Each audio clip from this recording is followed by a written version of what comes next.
You're on the Six Screens Telenetwork, earning the reputation of giving all the right ingredients, uninhibited in exposing the hard, cold facts about the Watchtower Society. And now, in Disney.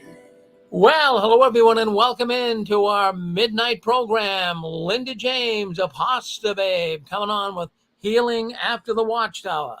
So anyways, I guess we got Pete coming in too with JW Curious.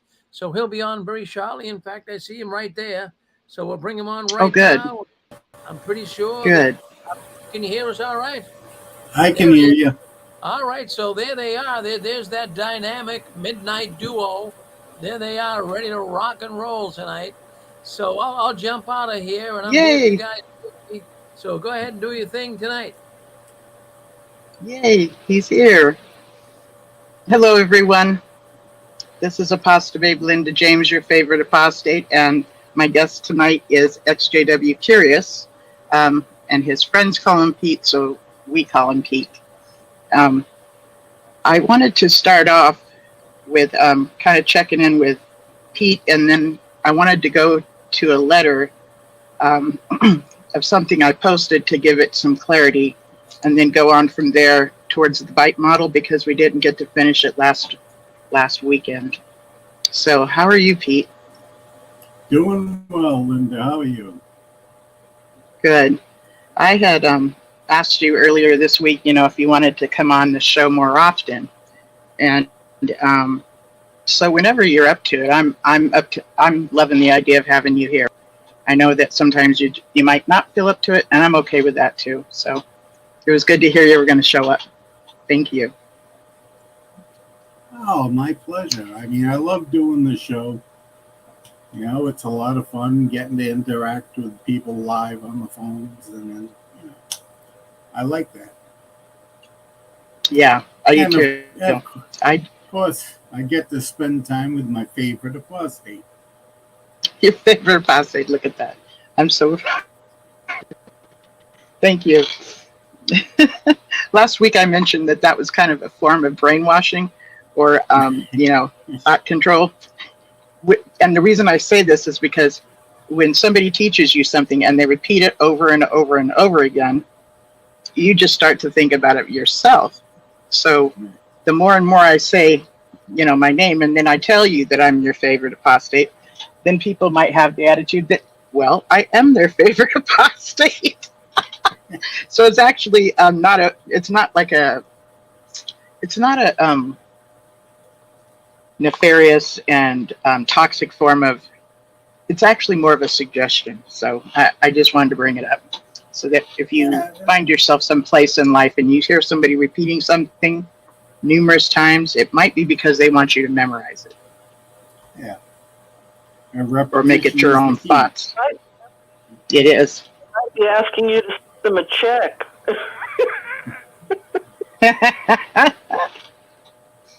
That's too funny. So I made a post 4 days ago about an article, and the name of the article is Melissa, My Sister Committed Suicide. And it's by JW Child Custody, which in actuality is Bill Bowen. I got all kinds of, and this is an article, and I got like all kinds of sympathy comments and everything of people saying, oh, I'm so sorry about your sister. So, which I thank you for, but I just want to make it super clear that my sister is okay. And this is an article that William Bowen wrote about his own sister. And I thought I would share it because it really reveals what can happen to someone within the organization.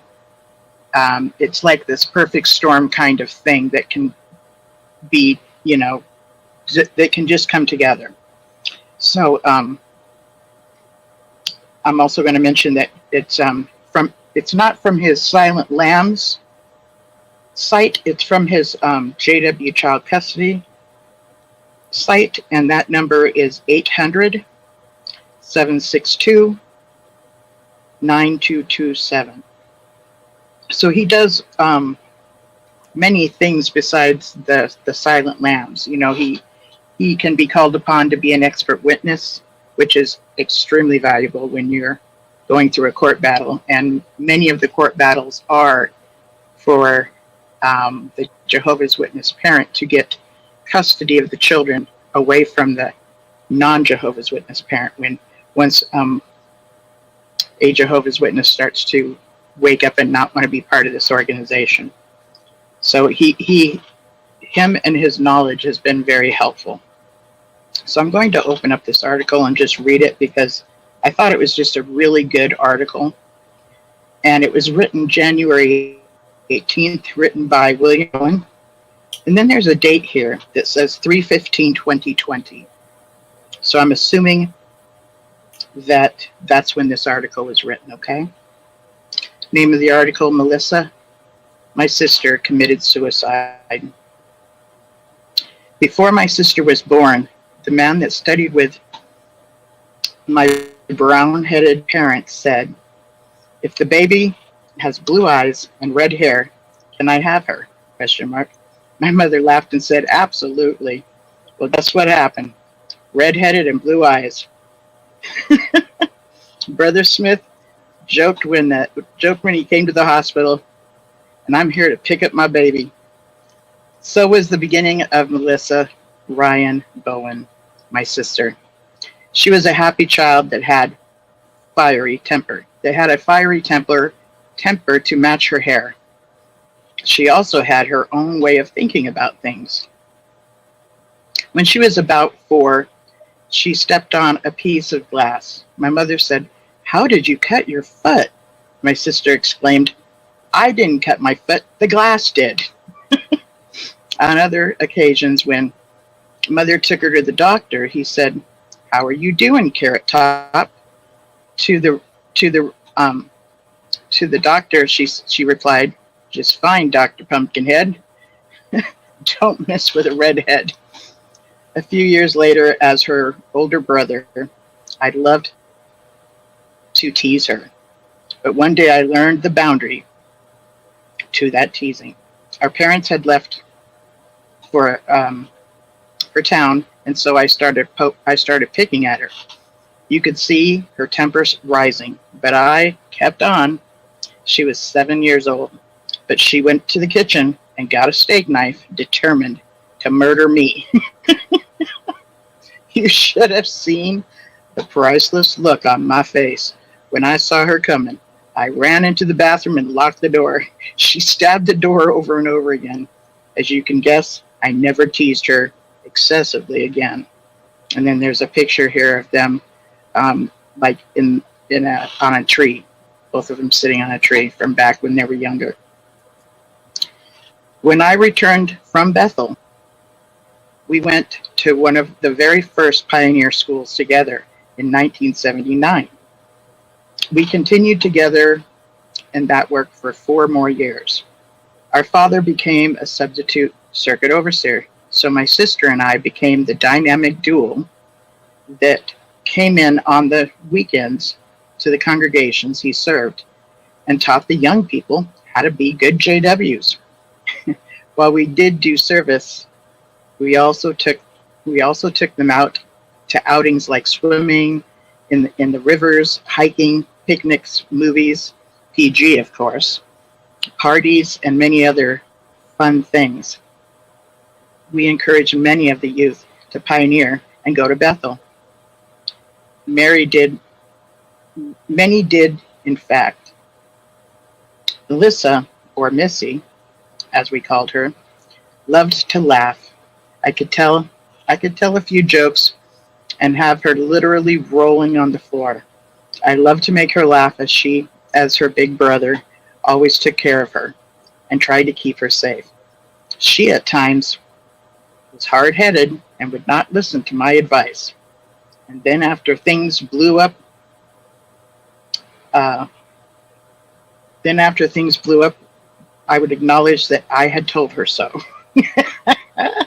My sister was a free spirit that loved to dance and express her feelings through it. If left to her own future, she would have no doubt have wound up in Hollywood, starring in movies. Yet that was, of course, suppressed by the religion of her birth. Yet at times, it managed to break out. She often performed in the at the JW talent shows and at our JW parties. She often had the most outlandish outfits. In our small town, she landed a gig being a mannequin in a department store window. After being perfectly still for some time, the music would start and she would then turn into a dancing robot. People were mesmerized, and she even landed an article in the local newspaper. All this was done while she was a pioneer. How did she get away with it? Well, her dad was the PO. And as you know, those kids get away with more stuff. In time, I got married, moved away, and frankly, I think my sister never could accept that I could not be around her every day. She, in some ways, needed the structure of the organization to keep her in line, and yet, in other ways, they never had control over her. Never had control over her at all. Missy got married not long after I, and I was the best at her wedding, and she was the maid of honor at mine. At both weddings, due to knowing so many people, I need to start that again. At both weddings, due to knowing so many people, there was well over 400 in attendance. We had a band, danced, and partied the night away. Afterwards, her husband and I worked for Trendline. A JW ran the organization that put pinstripes and moldings on new cars. We would meet and have a visit, play cards, or do some activity, but as things go, in time, we grew apart due to distance and changing jobs. The other side of the equation was we were both raised by a BPD mother. I'm guessing that's bipolar disorder, BPD mother. For those that understand, it means on certain days and times, you are never good enough, you are never a good enough person, and they tell you all the reasons you are worthless. This becomes the perfect storm when you mix in a religion that teaches you from birth that you are basically unworthy of anything and will probably never make it into the paradise earth. This storm was devastating to my sister. While I coped by distancing myself from my parents and living my own life within the religion, my sister, as that free spirit, could not cope with the emotional pain of not having the approval of her mother. She constantly sought that approval from two places. Okay, she constantly sought the approval from two places that would never happen. My mother and the religion. In the end, she developed coping mechanisms much like many JWs do within the religion. Prescription medications and alcohol. Then there was morality. Missy often coped with emotional pain by engaging sexually. So if she got into a fight with her husband, she would go to a bar and, as a JW woman, did not have the skills to tell a man no. That's something I want to read again. As a JW woman, she did not have the skills to tell a man no. Okay? This ultimately resulted in 3 failed marriages, along with further depression and poor decisions. Through it all, she was never allowed to forget by my mother and the organization what a worthless person she and them really was. She to them really was. In 2006, Missy got disfellowshipped and reached out to me. We began a new relationship, and I often spent the night at her home. When we were on our way to Texas, I'm going to start that again. We began a new relationship, and I often spent the night at her home when we were on our way to Texas to visit my wife's family. One night, when she got to talking about how she was treated by the elders, I suggested that she might need to take a hard look at the organization and its origins. I said I would be happy to provide her with some information. I will never forget her reaction. Her face turned bright red and the temper exploded. She stated, "Never say anything negative to me again about, JWs. As I as I aspire someday to be the JW again," I said. So this was her saying, don't talk crap about the organization. I plan to go back, which is so common, right? Yeah. Missy, that is the difference between you and I, as I aspire to never lower my integrity to that level. But I promise you, I will never talk to you about JWs again. About a month later, she crashed her car into a rock face going over 80 miles an hour. She was passed out on drugs and alcohol. The wreck crushed her right leg and left arm to be crushed, and she was in a wheelchair for 6 months. They said if she was not passed out, it would have surely killed her. Missy was reinstated, and the cycle started all over again.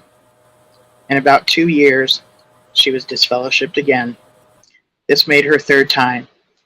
So the elders were in no hurry to let her back in. Missy found a successful worldly man that fell madly in love with her. She told him he would have to be a JW before she would marry him. So he started studying, and in a matter of months, to love bomb him, they had to reinstate her. Then, like her 2 other husbands, my mother started in on how they were not worthy of my sister. How worthless they were. Every single flaw magnified and blown out of proportion. My sister was poisoned with the virtual spawn spewed by my mother. And in the end, this third marriage ended as a result. How did this help my sister? Now she was left to my mother's designs of never being good enough for anyone or anything. Isn't that the truth? I'm just going to take a break here. It's like we're not good enough, but then if we bring somebody around, they're not good enough. So it's just, you're going to hear bitching no matter what, right? Yeah. Going back to the article now.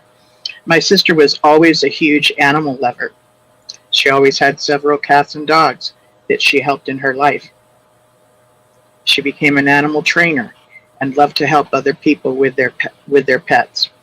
As I think about it, in retrospect, it was through the animals that she gained acceptance.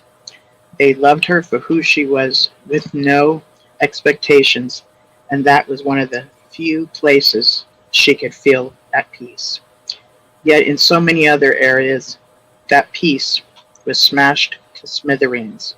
Her health diminished due to the injuries from the accident, with drinking and prescription meds being the only way to cope. The religion was always there to remind her that those missed meetings or failed service would surely result in losing the golden ticket to paradise. Then there was my mother, reminding her not to ask her for help and to stay out of her life unless it benefited her in the same way. You see, with BPD, they loved to be the hero. to come in at the last second and save the day after they have pushed you off the cliff earlier. So when my sister would be at the most desperate points, there would be some money for rent or food. This, of course, gave my mother bragging rights to the congregation and everyone else that would listen. My last contact with Melissa was at my dad's funeral in 2012. At the funeral, JW family often declare a truce, and you are treated as if nothing ever happened, which is true. They will often treat disfellowship ones with acceptance. That's a thing that kind of happens within JW funerals. Not always, but that's kind of been a thing. So I'm going back to the article. At least by immediate family. The rest worked their little selves into a tizzy by trying to outshun me with one another at the funeral. I, of course, wrote about this and some of my observations. It really reflected badly on the organization, but it was the truth. About a week later, I got a call at 3 a.m. from my sister. I did not answer the phone, but she left a drunken message saying she hoped that I would die. I ignored it, but hoped the hope that all ex-JWs have, that maybe someday she might just wake up and we could be brother and sister again.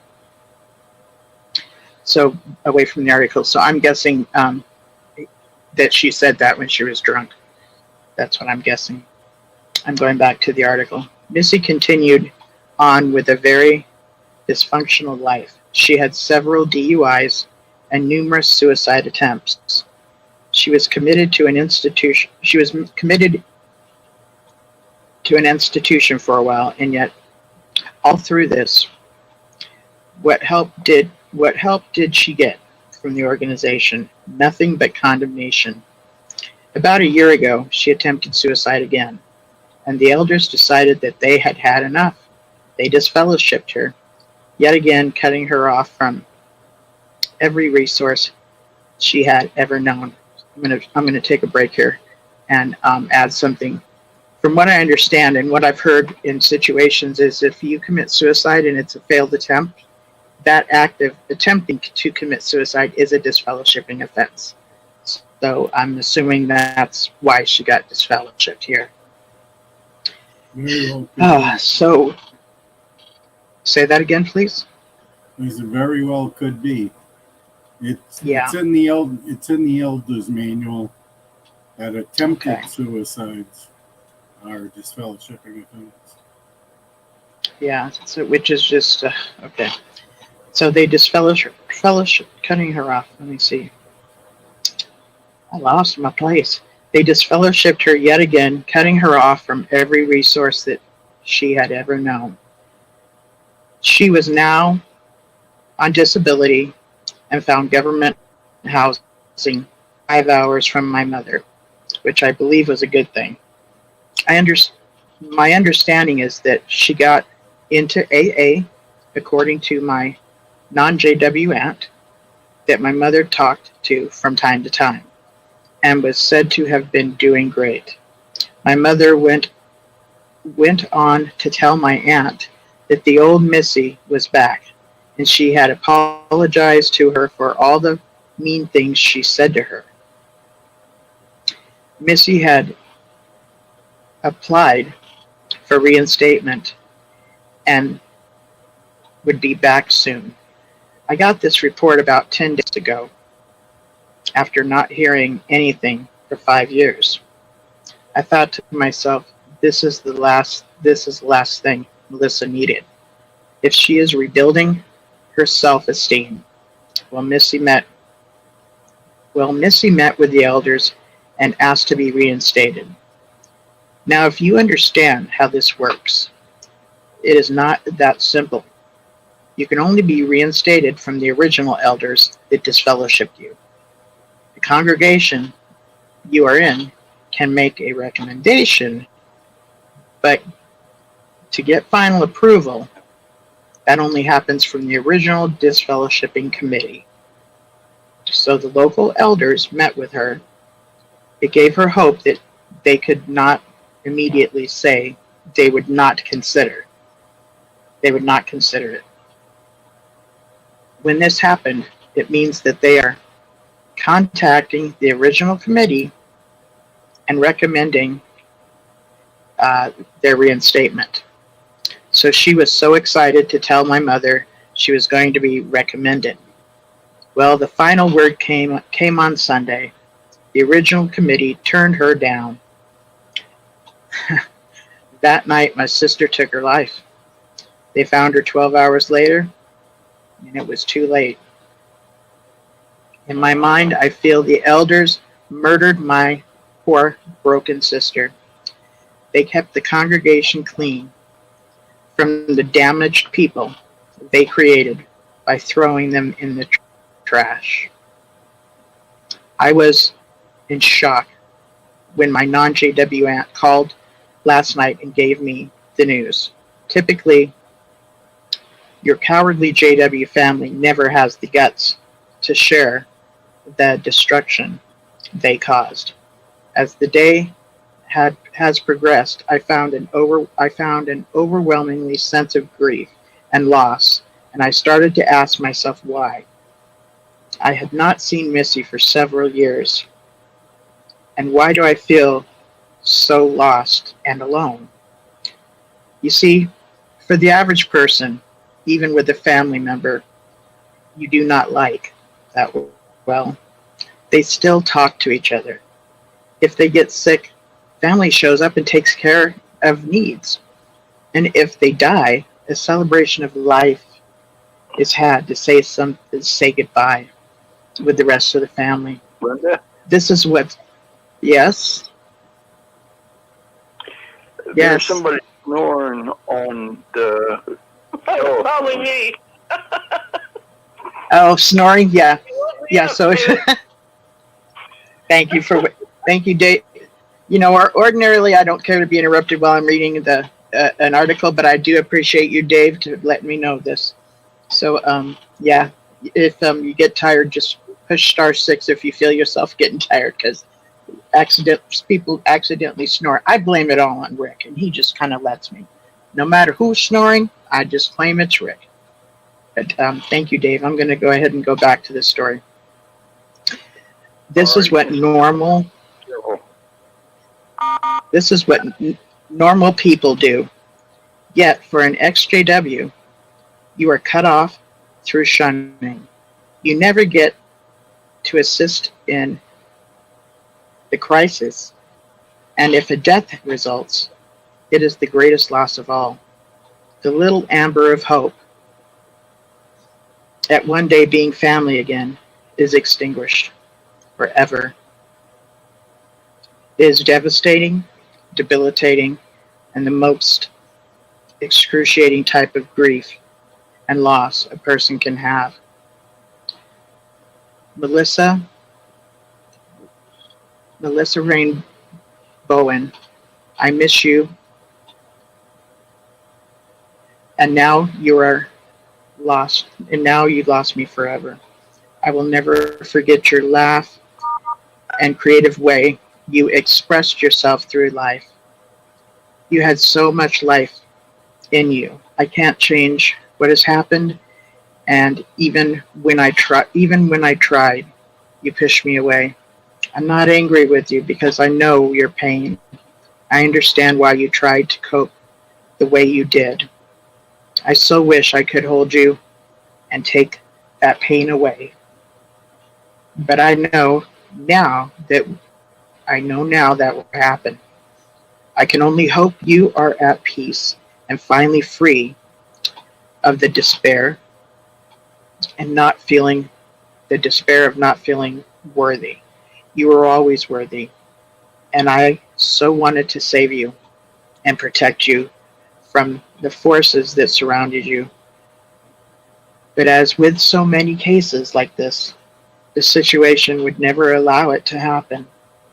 I never stopped loving you and hoping we could just be friends again. The love will continue, but the hope is forever lost, a loss I will bear for the rest of my life. This now says July 10th, 2020. Today I put my sister and father's ashes together with a burial plot of my father's mother who died when he was 8 years old. It is the final note to Two Lives Lost to JW.org. The quote at the bottom says, "They lived for an end that never came. Now finally at peace." Okay. They lived for an end that never came. Now finally at peace. So I guess I got to have the last word. It is a hollow victory of sorts, as they got to choose to cut off me and my children from being part of their lives. It is really about loss of family, loss of love, loss of friendship, loss of security, loss of stability, loss of freedom, loss of feeling safe, loss of feeling secure, loss of happiness, loss of kindness, loss of peace, loss of family. It forever changed my life and forever changed theirs. My dad died in 5 minutes of heart failure getting ready for Sunday meeting. My sister died of suicide after being rejected for reinstatement. And me, I get to have the last word. And it shows a beautiful plate, like tombstone plate that's flat onto the ground. And it says, it shows her picture, and I believe that the picture of, I believe it's William's father. And you could read that inscription of what he said about. That's really sad. It is. So please go to my page, Linda James on Facebook, and please read this. You know, I never knew this had happened with William. You know, we're all touched by these different things that we have to experience because of the way the organization leadership has our family act with us. And yeah, this story is a crying shame, but it's not uncommon when being rejected and being, you know, thrown to the curb to go to end up trying to cope by using alcohol and drugs. I'm not saying do that. I'm saying that is not uncommon, you know. So then it adds one more other thing to look down on people. They're druggy, they're an alcoholic, you know. It just adds up, but it's a form of like trying to self-prescribe to heal themselves and stuff. So this is William Bowen's story, and please know that Melissa, my sister, committed suicide was written by William Bowen, January 18th. So yeah, I just wanted to clear that up and read this article because I think it's pretty amazing. But do you have any thoughts about this article, Pete? And then I think I might open up for callers to give their feedback too. Yeah, I mean, the thoughts that I have about it are kind of superficial in that, geez, I just went blank. One of the points that was made, that Bill made, was when somebody is disfellowshipped, that they have to be reinstated by like the original judicial committee. Yes. And in my particular case, that didn't happen because the judicial body that had disfellowshipped me had been deleted. That's right, dismantled. Yeah. Right. You didn't have to go that route. I didn't have to go, through them.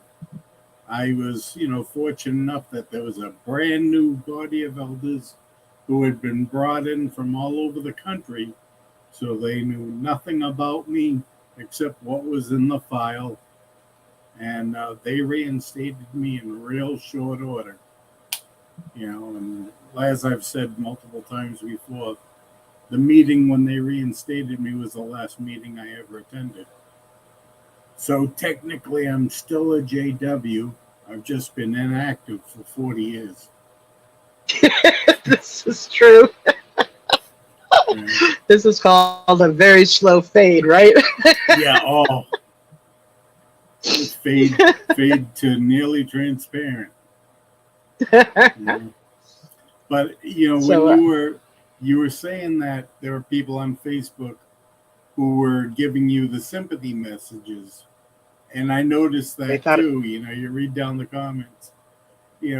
People and I mean, it was pretty clear right at the beginning of the article, that if you're reading it, that William Bowen wrote it. But people sometimes, they get so engrossed in the story that they forget the little details. And that was like when I did the video with the letter from Colin to his son, yes. his son who was shunning him. A lot of people were thinking that I had written a letter, and it's like, no. And I even asked you in the... right. I got lost as you were reading it. I was one of them. Yep. And there are people that were like, I didn't know you were 67. Gee, you look good. It's like, I'm not 67. So, yeah, I could see where that happens with people. I get comments on my videos from people who they question why we make these videos. It's like, I know some Jehovah's Witnesses, they seem to be pretty nice people. Why can't you just leave them alone? And it's like, I don't have a problem with Jehovah's Witnesses. I feel sorry for them because they are exploited victims of a dangerous, deceitful, and deadly cult. Every day, Jehovah's Witnesses die because of the blood doctrine. Yeah. And that doesn't include Jehovah's Witnesses who commit suicide because of mental health issues. That doesn't include faded ex-witnesses who commit suicide. Doesn't include witnesses who die from substance abuse issues. So it is a deadly cult. And I make my videos to warn people about that. And there's a lot of people that just don't understand the danger of the Watchtower cult and the effect it has on Jehovah's Witnesses. So letters, I agree. Like the work that Bill does is outstanding. And, the blogs that he writes, the work that he does, it's phenomenal. Yeah, if you ever want to know what's the latest as far as child abuse, you just go to, Silent Lambs. His site has always got the latest, and he has such an archive of the crimes that have just been happening for years. And this year is the 20th anniversary of when he and Barbara Anderson and some others got to do that special, I want to say Nightline or Dateline, but I know I'm saying it wrong, but it was, they did their special that was on TV. Right. I'm at a loss of what that was. Sorry, guys. But because I had gotten so... One of the lines. Dateline, not one of the lines. Right. I had gotten so many, like 17, comments under this with empathy and sympathy from me. So I wanted to make it... I actually made a little video to say that wasn't me, it's him. And I couldn't upload it. So I wanted to say this on the show. This is not myself, my sister. is not the one that committed suicide. It's Melissa, which is William Bowen's sister. And I think he might have put it out as recently as an anniversary. So many of us get affected by this organization. Did you have anything else you wanted to share, Pete? Not on that one. No. Okay. So I'm wanting to open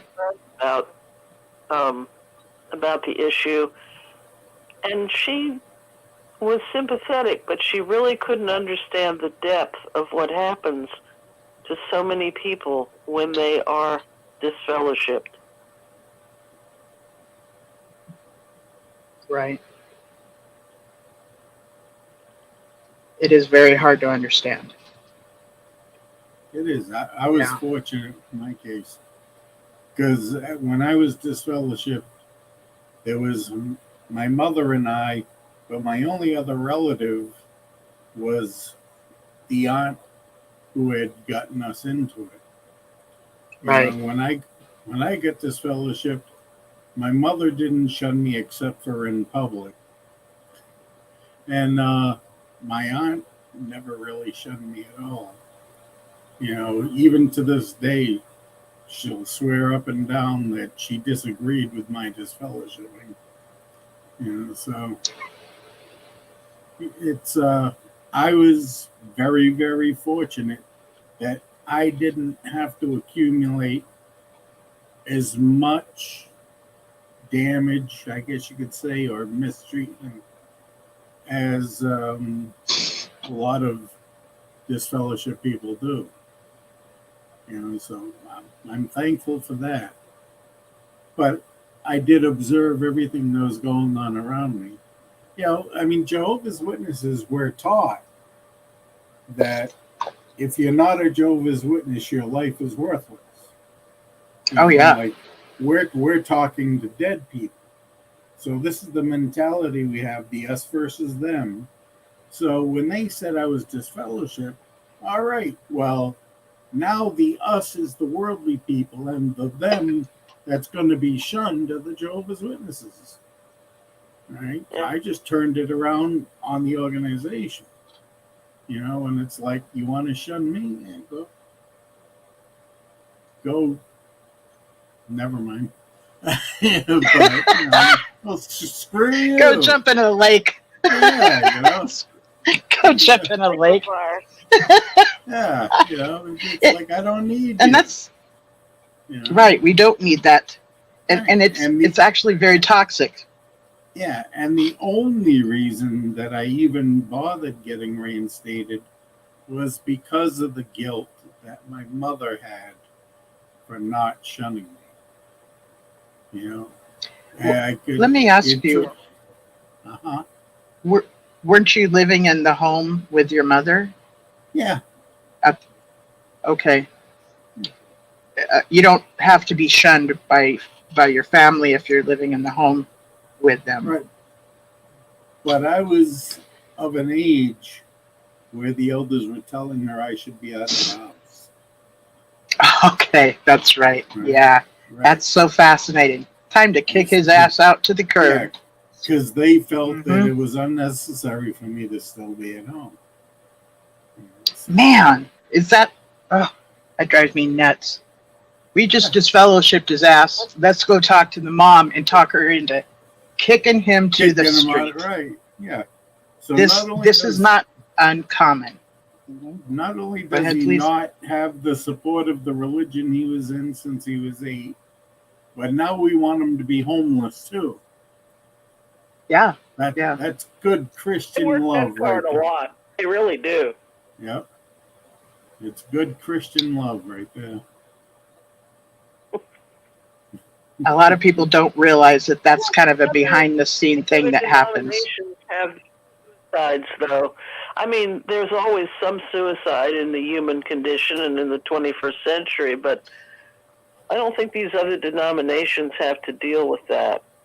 Because back in about 1976, I will never forget this brother and the fact that he died of a suicide. And you just don't forget.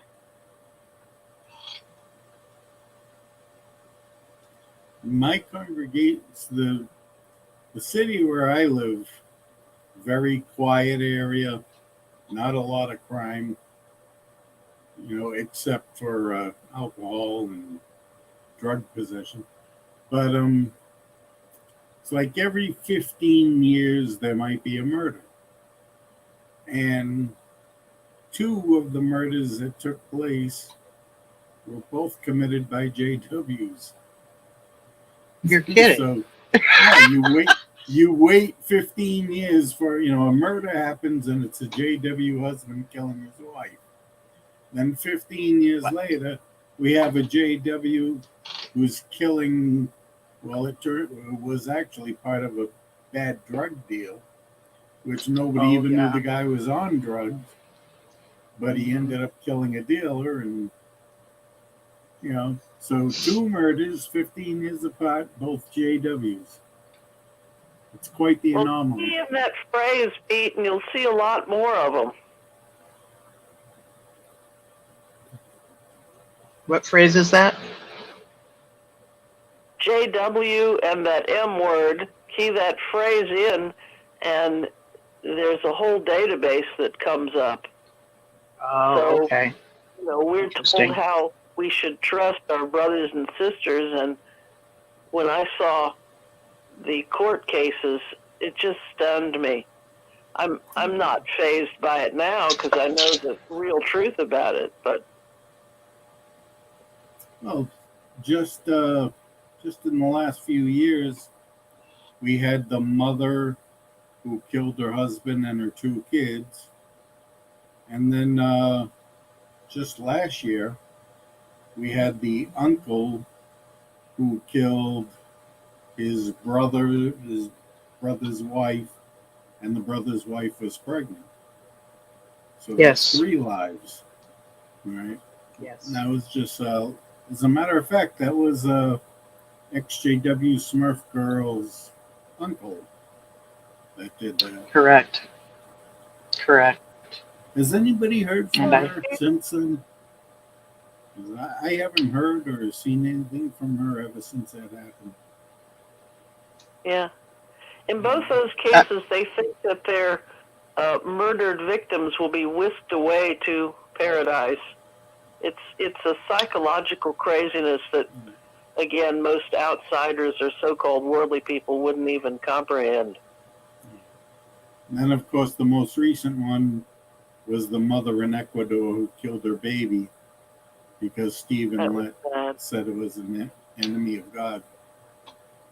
And she saw the devil in her 45-day-old baby. Yeah. That's still hard for me to just, I don't want to accept that. I want to be like, it could have been postpartum depression and it could have been this other thing, but again, it could have been it could have been exactly what most people have put together, 2 and 2, 1 and 1 makes a logical 2. And a lot of people saw it that way as well, that because this governing body member spoke of babies as being enemies of God, when the whole purpose of demeaning and dehumanizing people is so that it makes it easier for you to disregard them. And it's like nothing if you do murder them, It's like as though you didn't murder an actual person, but it's like maybe you stepped on a bug or something, Go to jw.org in their newsroom and look at any story that has to do with, say, a natural disaster, earthquake, typhoon, whatever. And they'll tell you how many brothers got hurt, how many brothers died. They'll tell you how many brothers lost their homes, their property damage, how many homes were damaged or lost, how many kingdom halls were damaged or lost. But they don't ever mention a single thing about how many worldly people died. Right. Never. It's so true. So true. And if that's not an indication, of the bite model, the us versus them mentality, I don't know what is. Yeah. This had happened, this thing with Smurf Girl's uncle. This had happened in the state of South Dakota. And I ended up copying. Brent Hansen. Yes, Brent Hansen. So BrentHanson. So, and it was something that seemed as though it was destined to happen, yet at the same time it's like shocking that it did happen. It's just so shocking. He had Brent had the fact that he took out so many people. He had picked on the wife of his brother Right.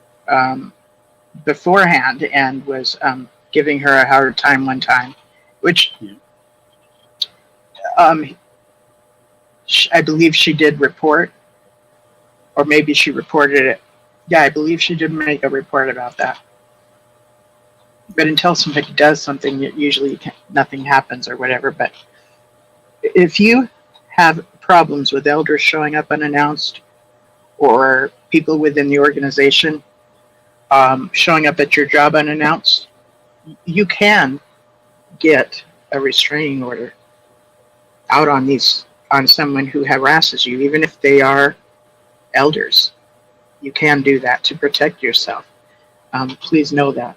Yeah, that's right.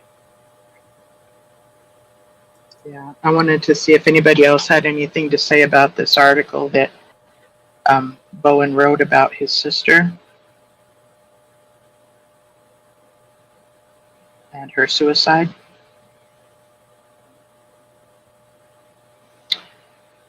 I actually have, or if anybody has any comments about that article at all, I actually have here within my gallery, under different videos on YouTube and stuff, people will comment. My uncle committed suicide. My sister committed suicide. Well, when I see one, I screenshot them, and I literally have a file here on these JW suicides or suicide attempts. So eventually, I'm going to do something with that because I want it to be made aware.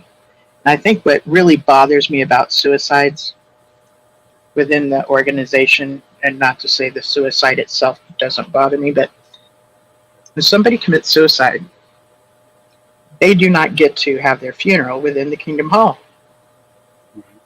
No, they don't. They have to have their funeral, like, say, at a funeral home, okay? And then if they live a suicide attempt, they get disfellowshipped. You know, when somebody somebody does a suicide attempt, they are in a bad place in their heads, so they need help. But not on the organization. It's like they're not acting in the way that the perfect machine should keep running. Matter of fact, they're like holding up this machine. We need to dismiss them. We just need to dispose of them. Somebody has a complaint about anything, dispose of them. Oh, go ahead, Pixie. Yeah. They also dismiss a person with a disease of alcoholism, where they should be offering them some sort of program or remain friends with them if they're in a program or something. They now have a policy to dismiss the alcoholic. Yes. And I don't know if I heard that pains me, because I know so many people who've gotten recovery, and my goodness, if they were booted out by their house of worship, they'd just get worse. it is my understanding that going to AA is not allowed by Jehovah's Witnesses. Right. Have you heard that as well? AA is considered a religion. Okay, yeah. Yeah. So kick them out. Make sure they can't go to frickin' AA, and just stop drinking. Stop drinking. Like, you know, an alcoholic has a deadly disease, so we're going to throw him a lifeline made out of a cement ring. That's well, the AA Watchtower is mentality. part of their hospital after they've been to a hospital to get the substance out of their body. Then they're greeted with people from AA to help them. So for the Watchtower Bible and Tract to see AA as a religion is ridiculous. I mean, some people might make a case that it is, but it's also part of medical treatment. and some people actually get assigned to do program from the courts. Okay. Right? After so many DUIs, it's like the judge says, to a program, not going from the courts to a program, but yeah. And they're fine principles, and it's a fine program, and it's helped people around the world. And I don't know, that just gets, the organizational policies just get crazier by the day. And it's not loving, and it's not what Jesus would do, and it's not even what the Old Testament tells people to do. It's a deadly cult, as Pete said. I think the phrase deadly cult it's good to clarify it, because it is. Oh, absolutely. you know, Go ahead. I'm sorry, I'm talking over you. I'll shut up now. Go ahead. Your show. Go ahead. I know, but I tried to do this whole not talking over you thing. I was just going to do a little self-promotion, so no big deal. Go ahead. Okay. Y'all want to go to Pete's channel because he rocks. He rocks. So I just opened up my gallery of all my screenshots. I'm going to turn it here because they're dark. But like you can see here, all these screenshots I've taken, right? I have 47 right now. And let me see when was the first. So, you know, you can take a picture and look at the details, and it'll tell you when you screenshot it. So I screenshotted this on May 31st, 2021. So that's been since I've been making a point of documenting people that have talked about suicide. That's just over a year. It's only like, what, 15 months? Yeah, after, I don't know how long I'm going to take, but... Yeah.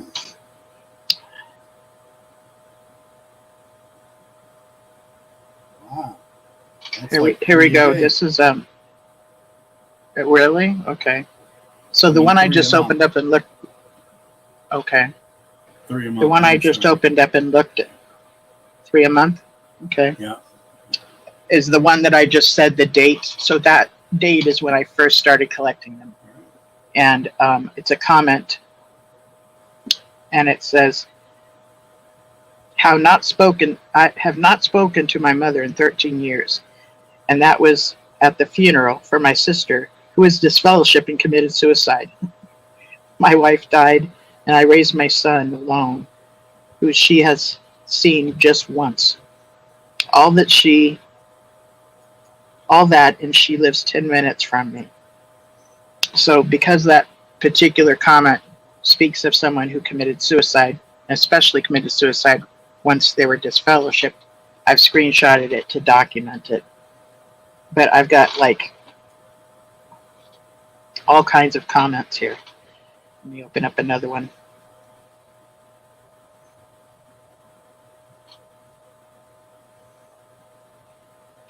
Let's see. Okay, I'm going to look at the date for this one under details. That was October 1st, 2021. And this says, forgive me for not watching the whole video. I am fourth generation XJW. I was disfellowshipped twice for smoking weed. I was molested by my babysitter, who is still a Jehovah's Witness, and forced me to do sexual favors to a elder's son. A good friend of mine was disfellowshipped 4 times. Then he hung himself. There's the suicide right there. Mm. My wife and I tried to commit suicide through. Let me read that again. My wife and I tried to commit suicide through our shunning. That doesn't make sense. My wife and I tried to commit suicide through our shunning. I'm so sorry for your pain. I am in so much agony that videos like this I have to watch in batches. I have been in the elder's room 5 times, not including reinstatement and reinstatement attempts. I'm not proud of this, but I do hate the cult/religion, not the people, just the 8 men and their policies. I'm curious how many times you have been disfellowshipped. Did you know they are no longer reinstating ex-Jehovah's Witnesses due to COVID? Cult. So this is under one of these videos, and actually during that time they kind of just put a halt. Like if you were in the middle of getting reinstated, they just put you on a hold. We heard this through Daniel and his sister, who was trying to get reinstated, that the elders told her that, they couldn't do anything, so they just put you on this eternal hold. So that last statement does make sense. Did you know that they are no longer reinstating ex-Jehovah's Witnesses? And so the no longer was during the COVID. They did a stall on that. Right. But they are doing reinstatements. Go ahead, Pete. Yeah, I think it was because they had closed the Kingdom Halls, and judicial committees were usually in-person things. I'm not sure. Because they pray for God's Spirit to be with them at the judicial committee, and I'm not sure if Jehovah has Zoom. I don't know if he does either. Yeah, so I don't know if they could do a judicial committee by Zoom. Right. The Holy Spirit might not be invited, or might not have a link. Here we go. Here's a thought. They are very paranoid. They are very paranoid about being recorded. So they probably don't do Zoom meetings because people can record those. That's right. Mystery solved. That's it. And see, anybody can use it. What's called a screen recorder, which is an app that you can install and record whatever you've been watching. Yeah. Right. Go ahead, Pete. So now that the halls have been reopened, I saw in the announcement to the elders that they are allowed to have in-person judicial committees again. So, the reinstatement work is probably going to, pick up again. Ooh, maybe I'm already reinstated. I'll have to get this fellowship again so I can see if they'll... You're volunteering yourself to do some homework. Hey, I have a YouTube channel. I put my face out there. And even though my channel is called XJW Curious, it's not like I'm hiding my identity. The first thing I say in every video is, on YouTube, I'm known as XJW Curious. My friends call me Pete. And that's my real name. You could probably see it on my plaque up there. So. Oh, okay. Yeah. Huh. What is that plaque for? That was for when I was inducted into the New England Pro Wrestling Hall of Fame. Pro wrestling? Yeah. What did you do in the pro wrestling world? I started off as a referee and then I became a manager. Okay. So, Wow, what an honor. Did you enjoy that whole like community? oh, it was phenomenal. I met, some of the, the people I met in the wrestling business were actually a lot more genuine than the people I met in JW's. JW, everybody has a double life, but they try to hide, that Yeah. the other life. In the wrestling world, we all have dual identities, but it's not like a big secret, Like in the locker room, we all know each other's names. We know who's got how many kids and this, there are no secrets in the locker room. It's not like the JW. So, yeah, the time I had there was absolutely fantastic.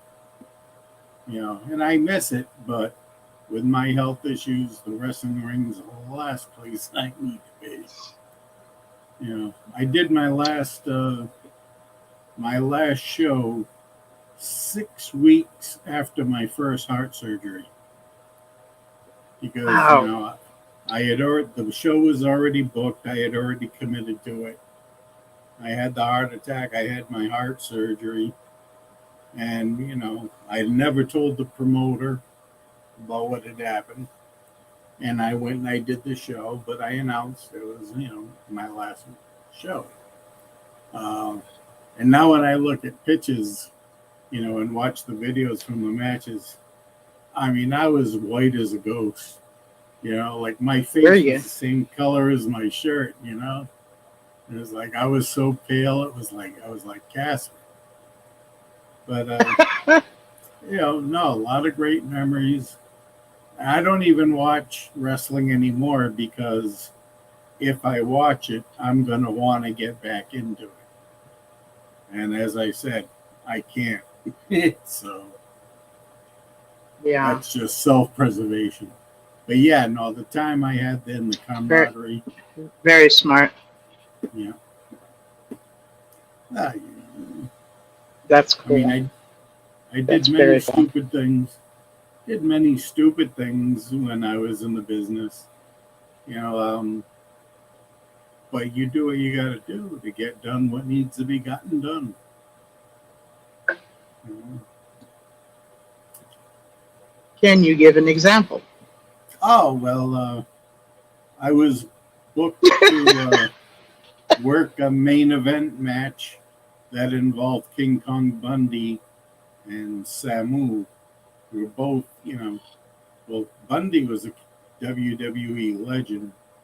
Samu was a star for a period of time. So these are two, big talents. And I had broken my ankle the week before. And again, I never told the promoter. I just put on an ear splint and refereed the match with a broken ankle. Which I paid for afterwards. The week following that was quite painful, but I did my job. And that's all that counts. When When I you made were it, like a ref, yeah. can you? When you were a referee, um, did you ever get any trouble from the participants? Like, Oh did they yeah. ever give you a hard time and Oh yell at yeah. you and get in your face? And or is that kind of No, like part of the I got hit. entertainment? I got Is hit it with staged? chairs. Some of it is, no doubt about that. It all depends on the promotion that you're working for.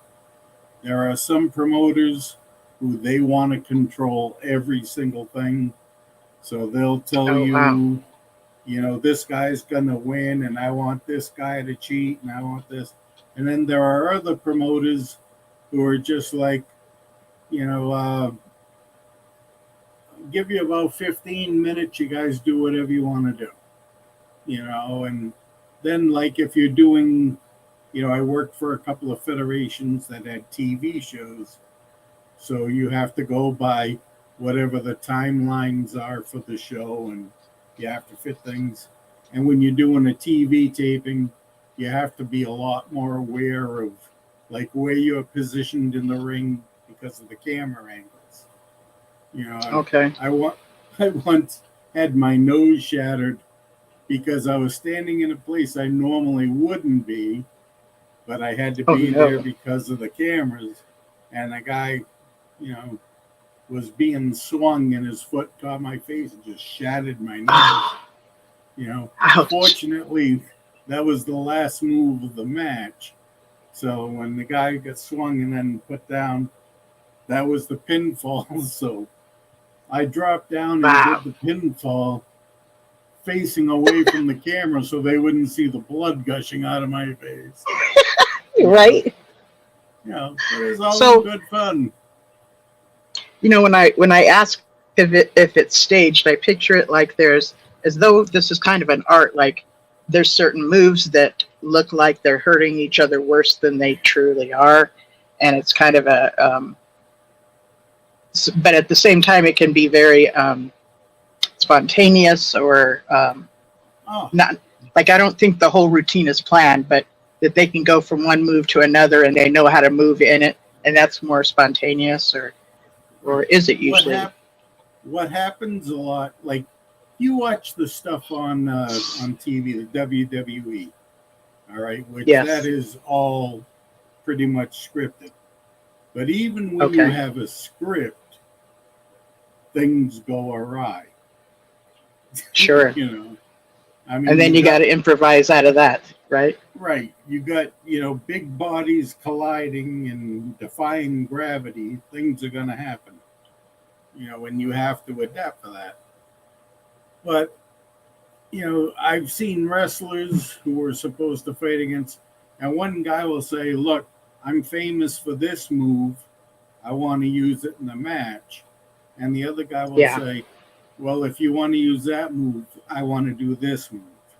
So they might work on something like that because some of the Okay. moves you have to have cooperation from your opponent to get it done.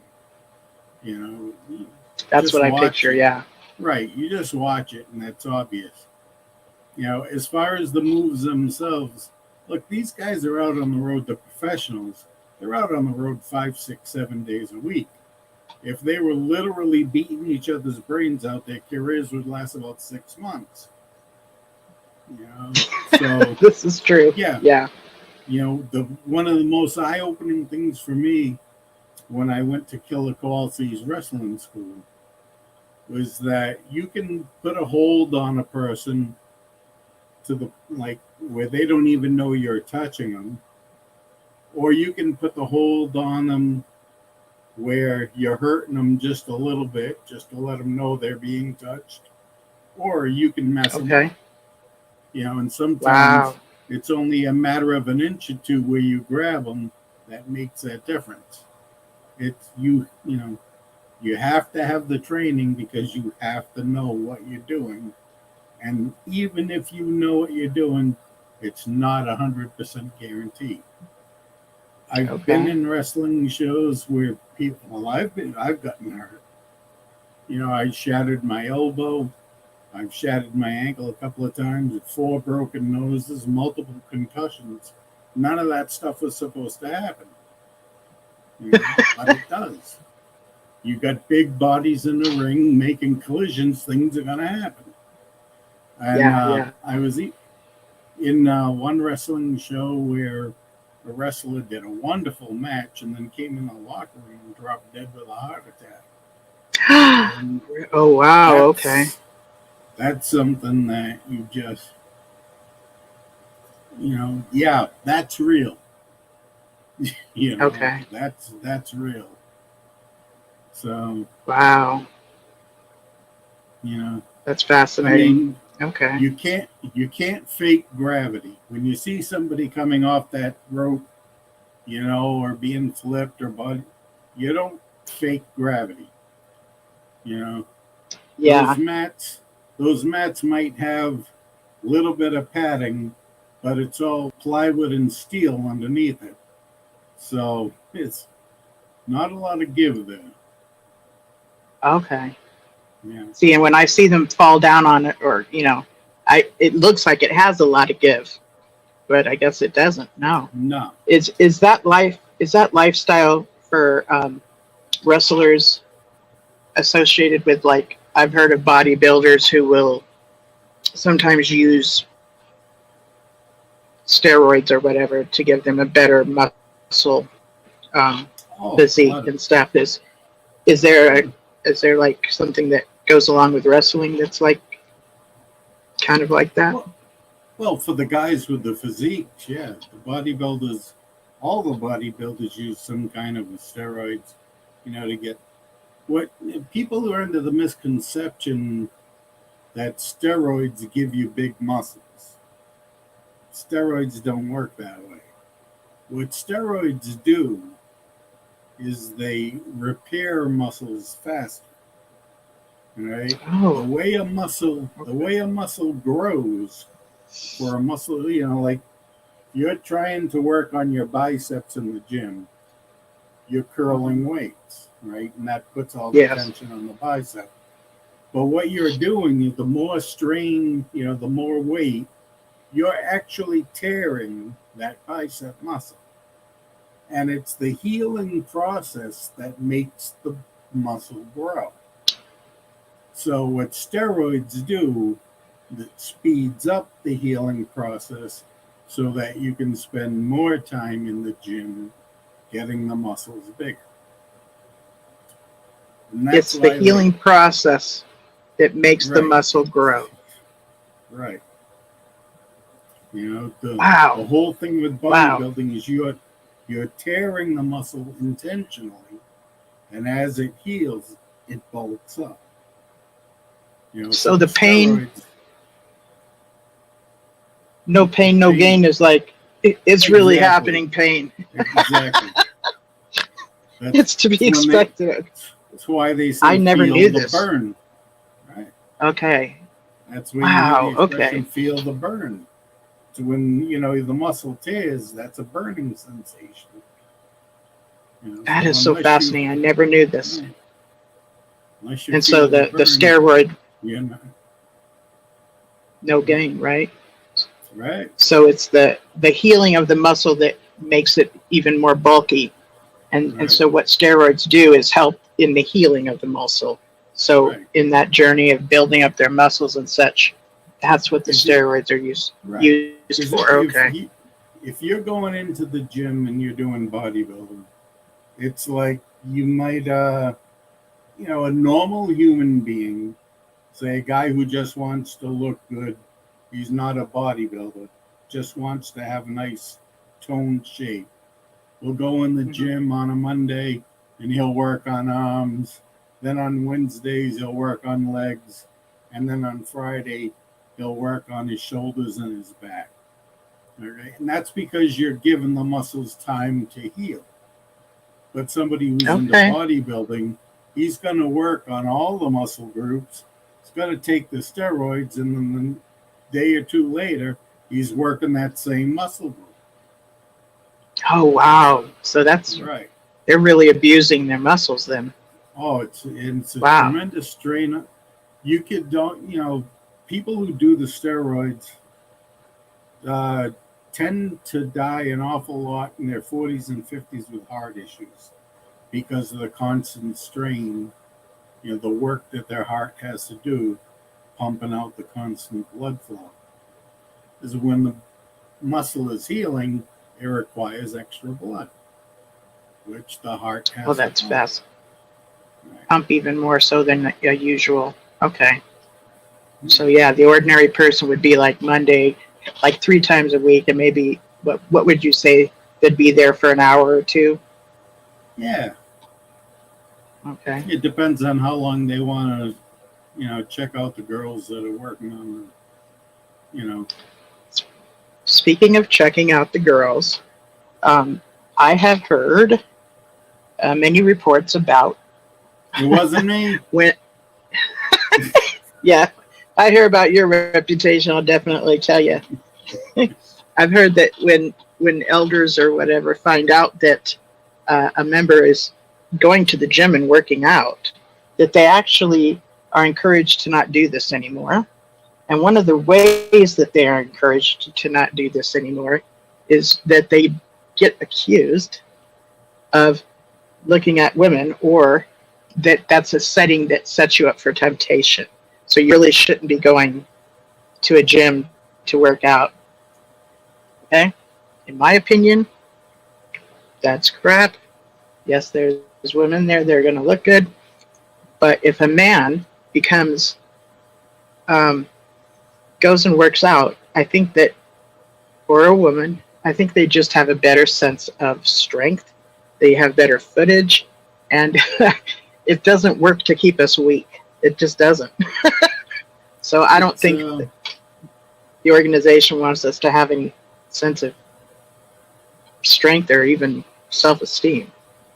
No, well, the Watchtower doesn't want you going to the gym, A, because it's bad association, and B, because doing all that work to make yourself more fit, that's considered vanity.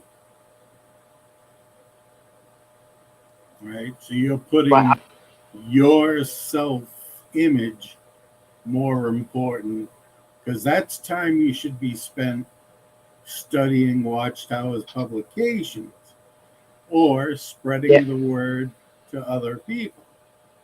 See? So anything that takes away from preaching time or studying time is just evil.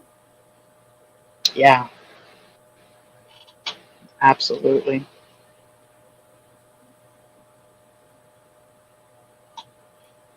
Hey, I see So- JW Thoughts is in the comment section. Hello, JW Thoughts? Yep, another YouTuber. I've adopted him, by the way, and I hopefully he's let me.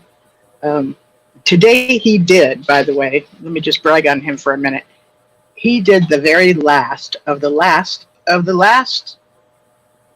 almost to the last of the last video on this 2022 symposium, and it was amazing.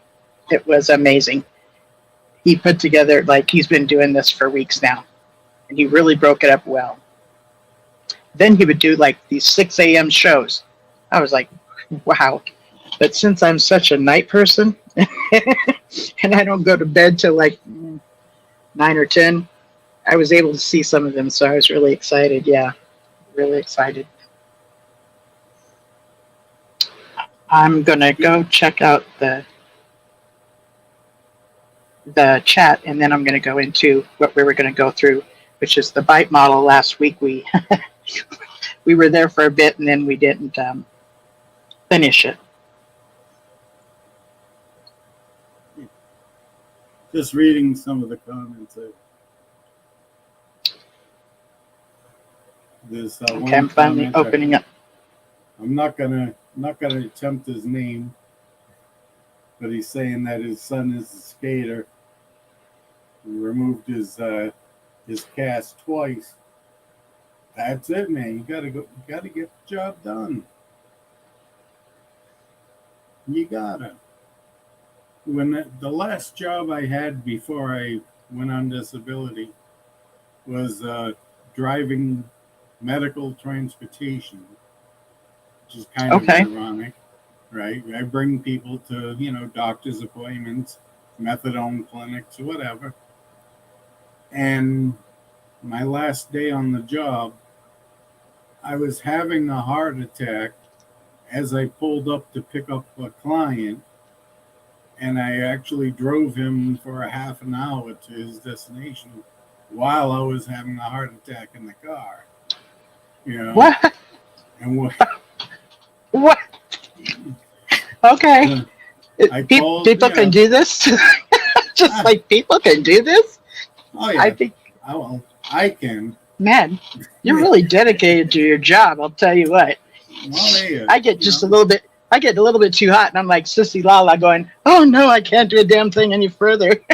Hey, look. You're like having a heart attack. My job is simple. You pick someone up here, you bring them there. If you can't do that, I mean, what the hell? So, I mean, he looked at me. He got in the car. You know, he was a long-time customer. I'd been driving the guy for like 13 years. So he looked at me and says, "Pete, you don't look good." I said, "No, I'm having a heart attack." He's like, As you're driving? Yeah. And he says, "Are you going to be able to get me to the clinic?" Because he was a methadone guy, right? And I said, okay, "Yeah, that's right. People getting methadone treatment. Yeah. don't worry, you'll be able to get your dose." I said, "But I won't be coming back to get you." I said, "It'll be somebody else." I said, "Because I'm going to hospital after I drop you off." He's like, "Okay." And like, normally he slept because I picked him up like 7 in the morning. Normally he slept for the ride in, but he stayed awake that day. You know, keeping an eye on Wow. me. You know.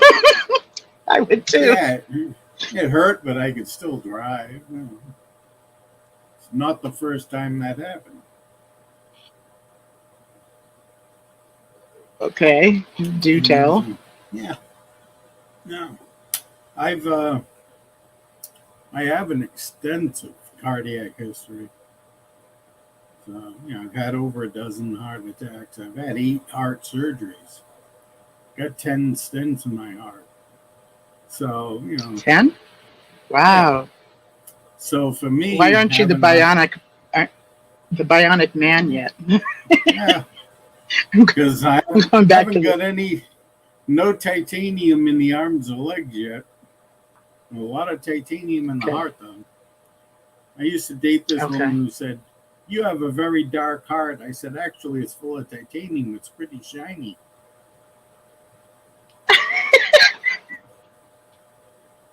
That's too funny. Yeah. Oh my goodness. So I mean, you know, but the last heart attack I had, like the day I was driving him, I ended up in a different hospital than I normally go to. And they did a surgery, and 2 days later I had a stroke. And that's what took me out of commission. So, that's that last really that was it. affected your health to where it is now, right? Yeah.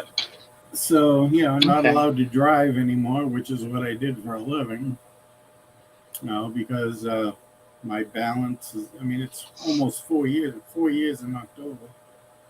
You know, when I first had the stroke, I couldn't talk, I couldn't walk. Wow. My left side was all but useless. I didn't have any, hand-eye coordination, no motor skills. I couldn't even work a computer mouse. You know. Wow. But it took me 8 months of speech therapy to learn how to talk again. Took me a year and a half to learn how to walk without a cane, and physical therapy for the hand movements and everything.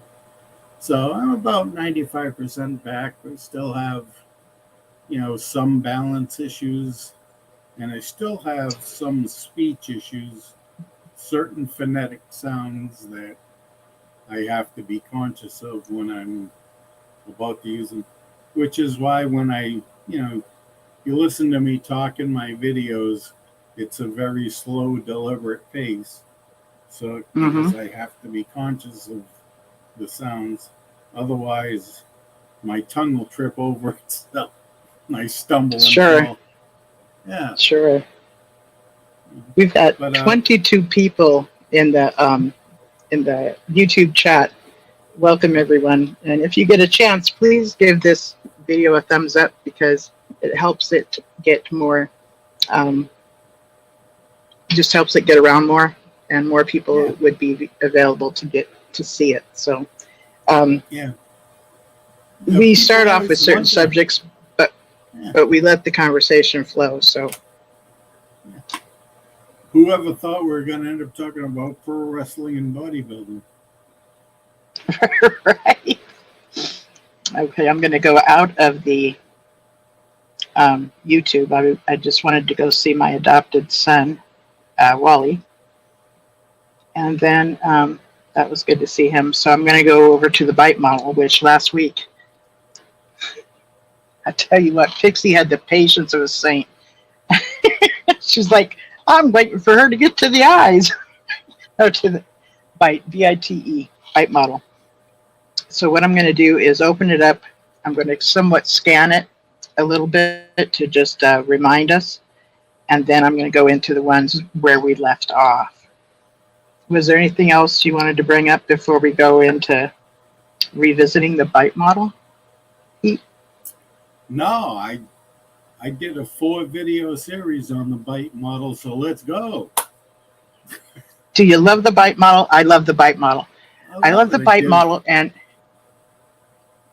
Stephen Hassan and Robert J. Lipton. Yes, they are amazing when you put their things together. So now I'm looking at in my gallery because I've got a folder for the bite model as well.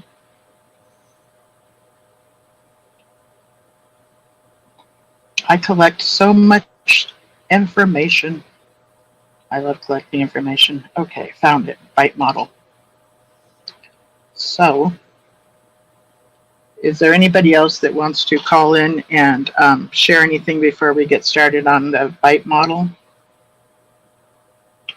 Or does anybody have anything they want to share? You can push *6. And the number to call is 727-731-6701. I think I got that right. I'm going to look on my other device to make sure I'm right.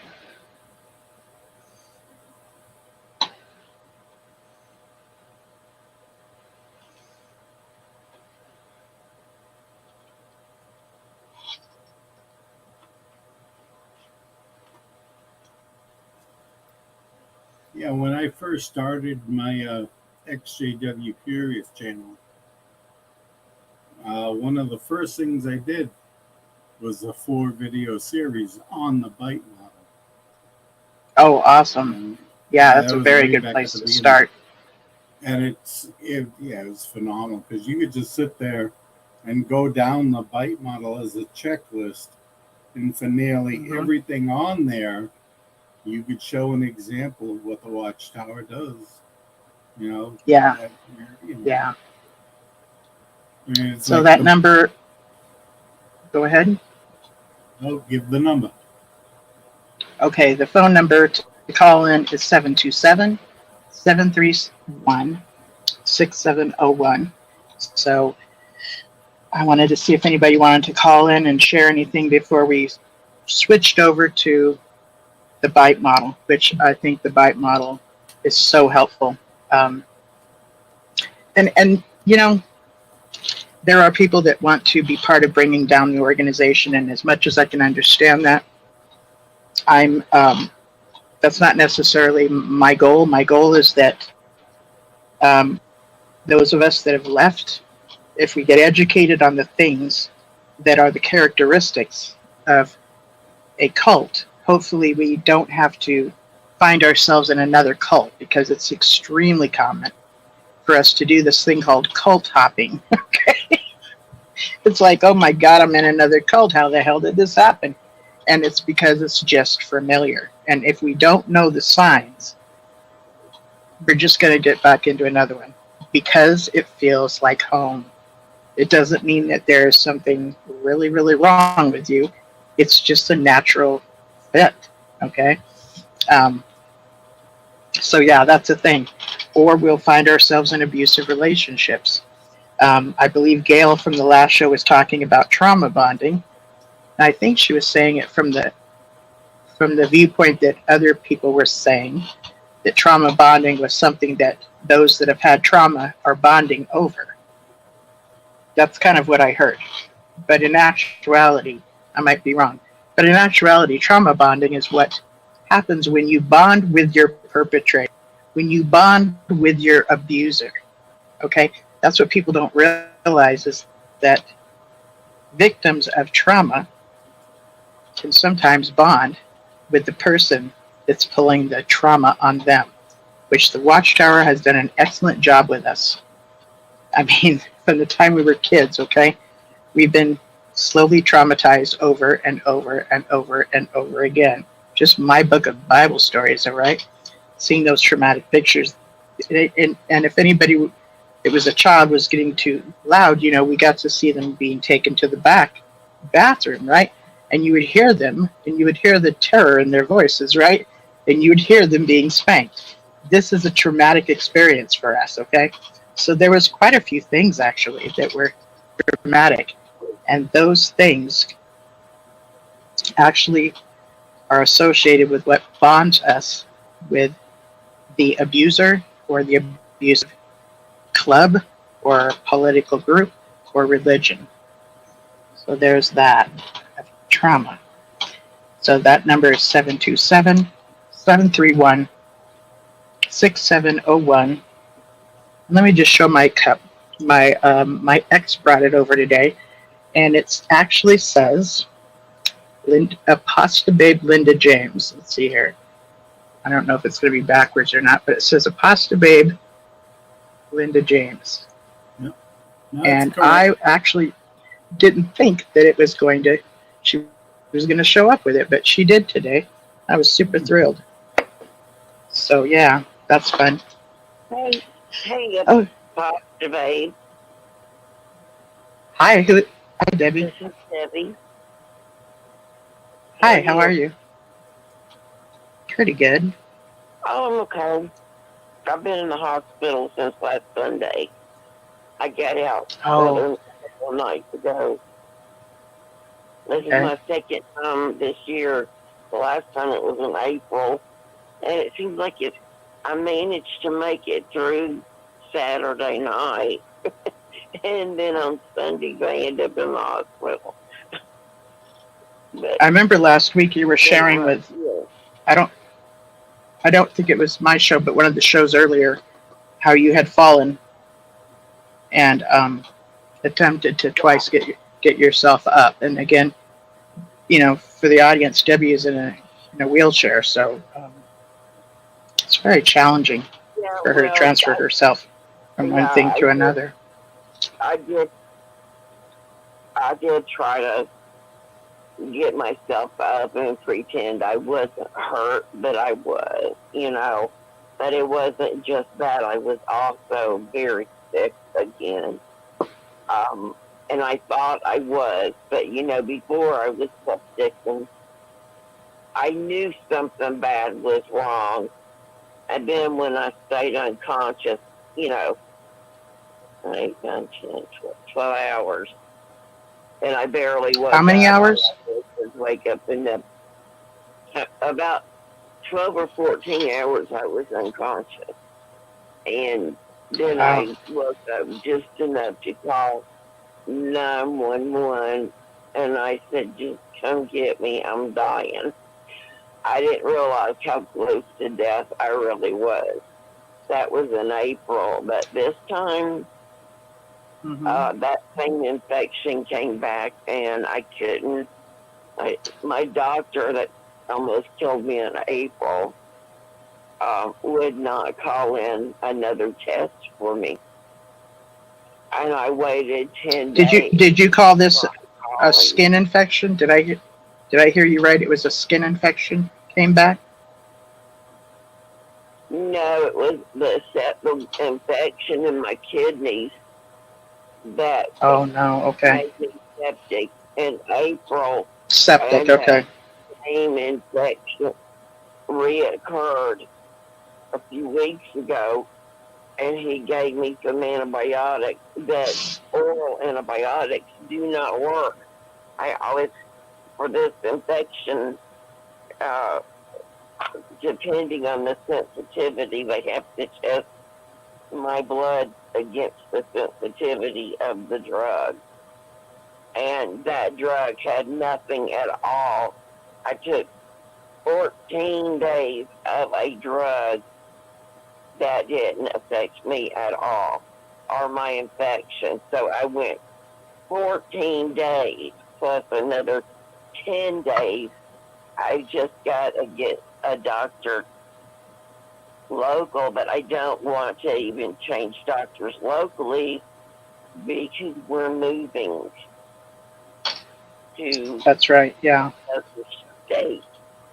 Yeah, and Okay. I'm hoping I can get a different place to live that's more handicap accessible, because my daughter has been my caregiver, but since I was in the hospital, they sent her to work with another lady. And she said that lady has a Section 8 um, duplex. And she said it's Oh, really great for someone who's in, a wheelchair. And she's got like a big living room, dining room, and kitchen. And then the hallway is wide enough to go into the bathroom. And then there's a big bedroom with a wide enough door. And I just get so excited at the thought that I could actually have a living room and a bedroom, or even yeah, if it's yeah. one And room, if I could just, kind of divide it up into a living room and kitchen, and a separate bedroom. That would just be right. awesome. And And this is local like to you, right? Local. what? This is an area that's local to What? you. It wouldn't be near an area. This is an area that's local to you. It's not where your daughter's going to move to. Well, yeah, they're planning to move there too. They're wanting to buy a ranch where they take care of people's horses for them because there's a really big need for it. And Okay. I just don't know if she's working with a financial planner and she'll be completely out of debt in November, which Oh, very pretty nice. That's coming up soon. Yeah, that's very nice. yeah. So I'm gonna go ahead and go online and start applying for some things, to see what all is available. And there's a big prison in that town, the state penitentiary, but we figure that that would probably be the safest place to go because if somebody breaks out of the penitentiary, they're going to want to get as far away as they possibly can from that place. Yeah. But in Nebraska, the state penitentiary's in Lincoln. So, I mean, they're right in cities, but this is a very small town, and that I'm going to be possibly moving to. And I really want to get enough money from my little trailer. Maybe I could at least get my teeth done, that partial replace that I've been needing so bad. And my daughter wants me to finish fixing the vehicle I bought, and for me to finish fixing it, even though I paid nearly $8,000 for it, and she wants me to sign it over to her, but she wants me to spend another $4,000 to get everything else fixed, and then give it to her free. I don't want Okay. to sit here because it's a really nice vehicle, but I just very nice vehicle, and I I'm let sure you'll her make the right decision for you, though. do what? I said I'm sure you'll make the right decision for you. Um, when you come up Yeah, with whether I'm spending whether or money. not you're going to sign Yeah, that over to her. when you, I'm glad you're out of the hospital now. I will, Yeah, I will sign it over to them, but they're going to have to pay to get it fixed. I'm not. I already put Okay. a lot of money into it. But, you know, I mean, it's a really nice vehicle, and by the time this certain thing gets done, the whole car will be completely rebuilt, and it'll be like a brand new Okay. car. So, but anyway, I will sign it over to her because I really can't drive anymore. But yeah, I'm not staying in Nebraska, where I would like to stay here, but there's something in the water here that is really bad, and in the soil, it's poisonous, and it affects me really bad. I can't drink the water without getting very sick. And they've been sick ever since they've lived here too. We're just a block over from the world's largest railroad. Like there's 16 railroad tracks, and you don't have to drive over any railroad tracks anywhere in the city though, which is pretty cool. And I have bus transportation here, and prescription delivery, and grocery delivery, and all that. And it's a lot of smaller town there. It's only about 15,000 people that live in that town. But Tina said, well, there's a Walmart. You know, I'm more apt to look if there's any thrift stores, because I want some nice furniture, but I can't afford new furniture, and I'd rather get some of the more sturdier furniture that might be a little bit older. Do they still I used make to tell. furniture? Do they still make what? Early American furniture. I don't know, but I was just getting ready to tell you that I used to tell my friends that my home is decorated in early yard sale, because that's where I got most of my furniture and stuff from the yard sale, you know? It's decorated in early yard sale. And I would get a few unique things.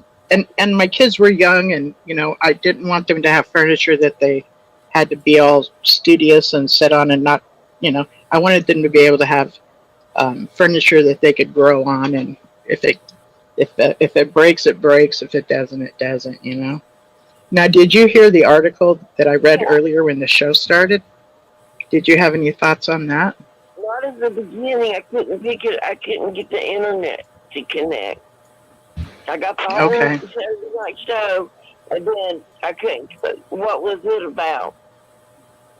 So on my my Facebook page, under Linda James, I had posted a post. I had shared a post that was titled, "Melissa, my sister, committed suicide." And this article story is actually about William Bowen, not myself. But in the comments, I had like 17 comments of just people so empathetic and sympathetic, you know, sorry to hear about your sister and everything. And it wasn't about my sister, it was about William Bowen's sister. And because I thought that story was so awesome, that's why I shared it. And the reason I thought it was awesome was it was just standard, ordinary routes that a Jehovah's Witness who gets disfellowshipped often go through, you know. So that's why I had shared that article on my page, my Facebook page.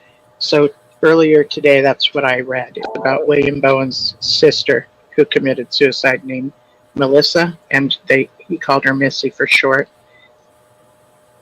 Yeah. Are you talking so you about didn't, the one that did I am. Silent Lambs? Exactly, yes. Bill Bowen, Silent Lambs. And he he posted this article through JW Custody and read out his phone number because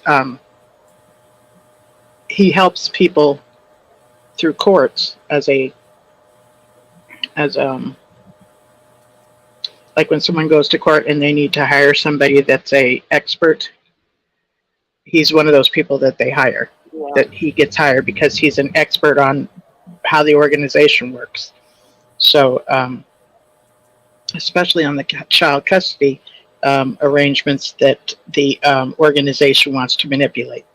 In other words, the organization has a book that teaches your kid not to say stuff like, I don't get to celebrate birthdays and my life is hell being raised as a JW. They teach the kids to say all these wonderful things. And basically, there's a book that the organization has so that when they go to court and try to get custody of their kids, it would look as though they're normal folk, which they're just not. So this needs to be counteracted with somebody who actually knows what's going on. Expert witness, that's what it is. He is hired as an expert witness. He was actually kind enough to be my very first interview when I started doing this show. I reached out to him and said, would you be interested in case you think I'm using you, I am. I just kind of laughed and like, I'm totally, I'm using you to bring you some props. Like, if you think I'm using you, you're right. Because of how well known he is. But I've gotten to know him a little bit. I really like him. I'm sorry, what?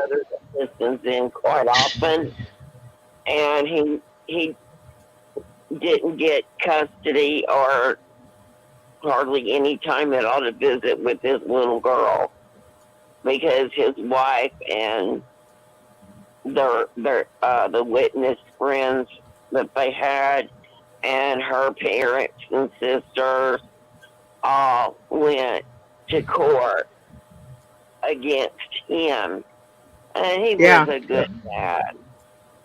He still is. He tries his best, and I really feel for him because he's a very emotional person, and he genuinely loves his daughter, of course. And I've known him since she was little bitty, and I just wish that he had thought about Bill Bowen then, maybe to help him at least have visitation more often, because they, for a while, they made it like supervised visitation for 1 or 2 hours a week, and it was so unfair. He didn't do anything. Even his father, who's gone now, they were all supposedly of the anointed, and he just realized, he just woke up like the rest of us did. And, and when we first wake up, we don't really know about all these options that we have that could support us, such as William Bowen, or, he used to be called Bill Bowen. Yeah. I just am so glad I found 6 screens. It helped me at first for a while, and then something happened, and I just stopped for several years. But I was listening when Rick first started 6 screens, that he had offered me my own show, and I was going to do it. But then I just got verbally attacked to a point that I couldn't handle it by some woman named Scally. And she was horrible. Sorry. I know Scally. I know of Scally. That would be our informant, yes. She's got a personality, and when she sees something that she thinks is not necessarily on the up and up, she will tell you so. Okay, that's her personality. She will tell you so. Yeah, she gets like that. There was I'm not saying nothing. that you were not on the up and up. I'm just saying if she thinks it's that Yeah. way, No, people hear about it. well, well, I had been talking about what it was like going into a committee to tell them that you had been raped. And I told them that what's worse than being raped by one man is worse. It's worse being raped by three men because of the questions they ask you. And then Okay. she called in and making all kind of accusations about me being a whore, and, asking for it, and I was very new leaving, and still an emotional wreck. I didn't realize how bad of an emotional wreck I was. But now, I mean, I still get emotional over some things, but nothing at all like I used to. And I went to therapy for Same with me. Same with me. Matter of fact, I warned Pete when I was getting to know him that I happen to be on the sensitive side. So, if you say something to me one day and I'm just bawling my eyes out, I'm sensitive like that. And he's like, oh, you're one of those. Yeah. I've been known to make unsensitive people cry. So it was just like, What was that? What did you say? I said, Linda warned me that she was, sometimes could be a sensitive person. And I said, well, I've been known to make unsensitive people cry. So I'll have to be very, very careful how I handle Linda. So far, so good. Yeah. I'm glad to hear that you have these things going on. And in a few minutes, I'm going to want to get started on the bite model. But go ahead and finish up, Debbie. What are you? That's what I wanted to ask you. What is a bite model? Okay, so the bite model is like an acronym of BITE, and what it stands for is the B stands for behavior control, the I stands for information control, and the T stands for thought control, and the E stands for emotional control. So if you picture BITE, it helps you remember these four things, and they've actually were put together by Stephen Hassan, who, when he woke up from his time as a Moonie, Robert J. Lipton helped him. Doing this before. Okay, well, I'm gonna let you go so you can get to that because that's really, really important. Okay. I'll be listening. Thank you, Debbie. All right. Sure. Bye. Bye-bye. Pete, do you want me to send you a copy of this? What, the bite model? I think I'm already in the process of sending it to you. Oh, in case I have it bookmarked on my computer. Oh, you do? Okay. Oh, absolutely. Bookmark on your computer, yes. Constantly referring to it. I know. It's very much like that. So I'm going to send you this one anyways because I already started doing it. And that way it's available to you when I'm reading it. And if you wanted to read some of it too. So I'm actually texting it to you through a text so you can see what I'm using.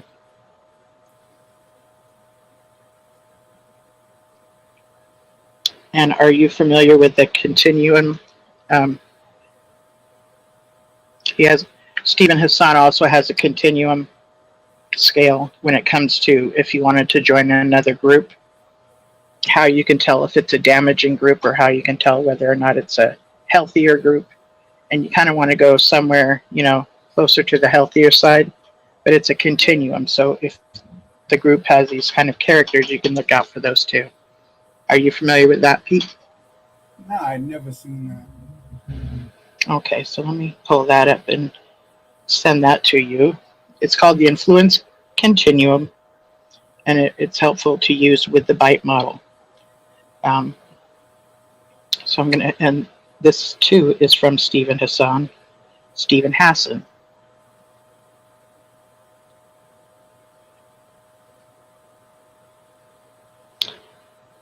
And in a little bit, I'm probably going to go off of YouTube and go just for the phones, but I'm not in a hurry to do that right now.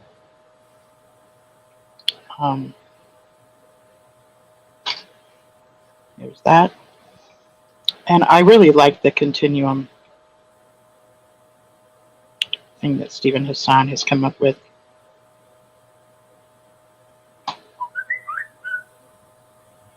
Oh, there's your notification for your for the continuum, influence continuum. And so what this is like is to the left of this piece of paper or this continuum thing, it shows what's more healthy, and then to the right is what's more unhealthy. So when you make choices to get involved in another group, you can use this as somewhat of a guide. Okay? So I'm going to go back up to the bite model. And last week, I went over the behavior control, thought control, and I think Pixie kept saying, I'm waiting for you to get to the I. So I ended up taking quite a while. But let me just scan through some of this. Under behavior control, there's things such as what and how much you eat and drink, which is actually something that I don't think we experience much in the organization. But restrict leisure time and activities definitely was. Matter of fact, if you were even on a vacation,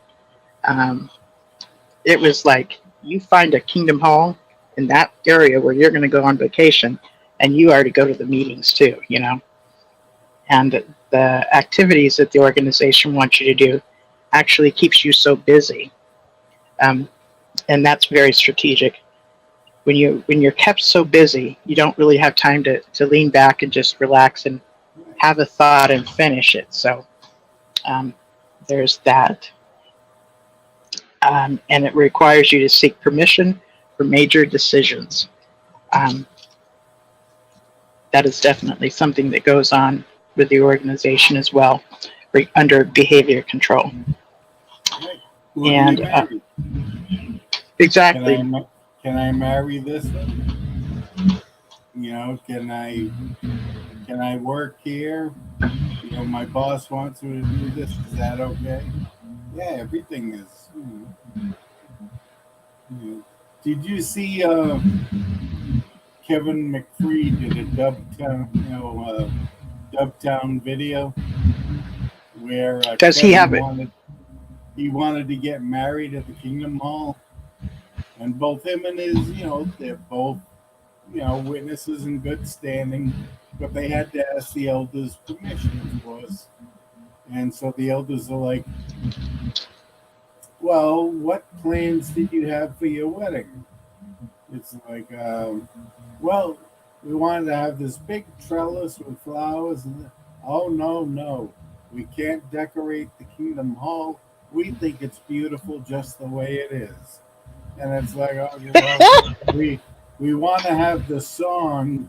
And it's like, no. It can only be kingdom songs that are played over the sounds. And so, yeah, every major decision, the Watchtower wants to control it. So, this is true. Right. I don't recall that one, but Kevin McFree, Dubtown, he's the one that does that stop photography with Legos, and his work is amazing, absolutely amazing. And the Watchtower went after him for like 3 years. And recently, like within the last 6 months or so, they kind of just started to leave him alone. So I'm just happy about that. They finally gave up. I hope so, because he's quite talented, very, very talented with his videos. And under thought control,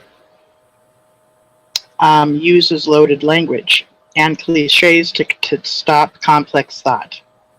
Loaded language and cliches. Cliches are often used as thought-stopping cliches. So if you entertain the thought of not being happy being inside of the organization, and you consider maybe, you know, the thought, just simply the thought of going to another place of worship, a thought-stopping cliche that we've heard over and over and over again, quite likely would come to mind, like, where else can you go? Which is actually a rhetorical question, which means there is no other place to go but this organization, because this is the only organization Jehovah's using. Loaded language. Do you have an example of loaded language, Pete? Absolutely. You know, even the name Jehovah is a type of loaded language, because think of the way that they use it when dealing with disfellowshipped people. When a person is disfellowshipped, they're said to have rejected Jehovah, or they have left Jehovah, when in essence all they're doing is leaving the Watchtower. But when you try to get reinstated, or if you get reinstated, you've returned to Jehovah. Yes. Which is not true. You return to the Watchtower. So when they're saying Jehovah, they actually mean the Watchtower organization. See, that's how they get it. That is loaded language, you're right. And when they say the Watchtower organization, we equivalent that as being the same as Jehovah. So both of those are so interchangeable, like you can't have one without the other. They are one and the same, you know? And that probably Thank you. explains, you know, like earlier tonight, somebody was talking about the name Jehovah or Yahweh, right? I think it was in the previous show. Right? And one of the person was saying, I say Yahweh, Jehovah's Witnesses won't say Yahweh. And I'm like, ironically enough, in the 1968 version of the Kingdom Interlinear that they print, on page 28 of the foreword, it says that the pronunciation of Yahweh is the more correct pronunciation. But we use Jehovah because it's become more popular since the 14th century. And the reason it became more popular in the 14th century is that's when it was invented.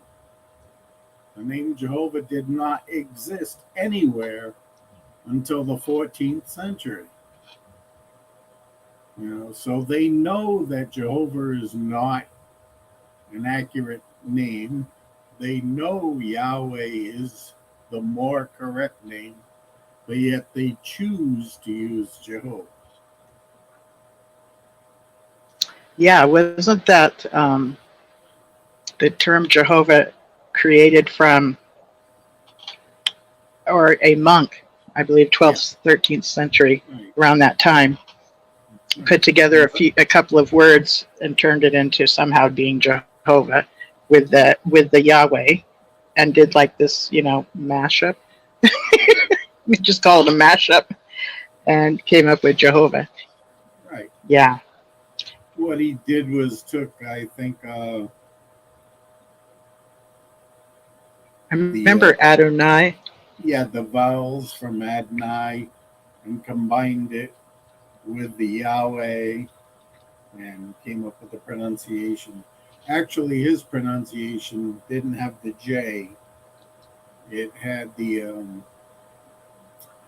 I think it was more like an I or a Y, but it was like Yahweh. Okay. But then in the old English, Okay. they changed it to a J. And so, yeah, I mean, the name Jehovah was never existed before the 14th century. But that's what, And so, go ahead. I was just going to say that, people often say that the International Bible Students, which is the group that Russell founded, became Jehovah's Witnesses, and that's not entirely true either. The International Bible Students, when Rutherford pulled his coup and took control of the Watchtower, the Bible students split and ended up forming 4 or 5 different groups. And only one of those groups became Jehovah's Witnesses. Actually, the Bible students still exist. The IBS Yes, they do. Still function. Yes, International Bible Students Association. And there's been some that have left the organization and actually has gone to them, and checked them out for a while too. Yeah. There's even a group in somewhere in Europe. For some reason, I'm thinking it's Spain, that actually call themselves Jehovah's Witnesses, but they don't follow the governing body. Really? Right. So it's kind of like a splinter group, We'll have to check that out and find out more about it, because I would love to talk to you about them. Yeah, I'd like that. Sounds intriguing. Yeah. Yeah, that sounds very intriguing, especially because they're carrying that same name, and right. It's hard to separate Jehovah's Witness from governing body. Yep. Very fascinating. And then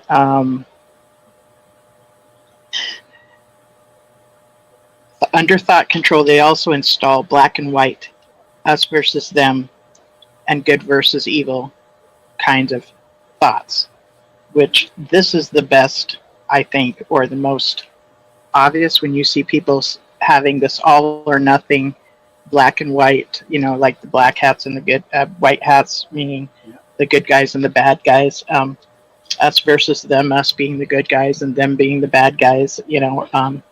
The organization does that simply with anybody outside of the organization is literally under the influence of the devil.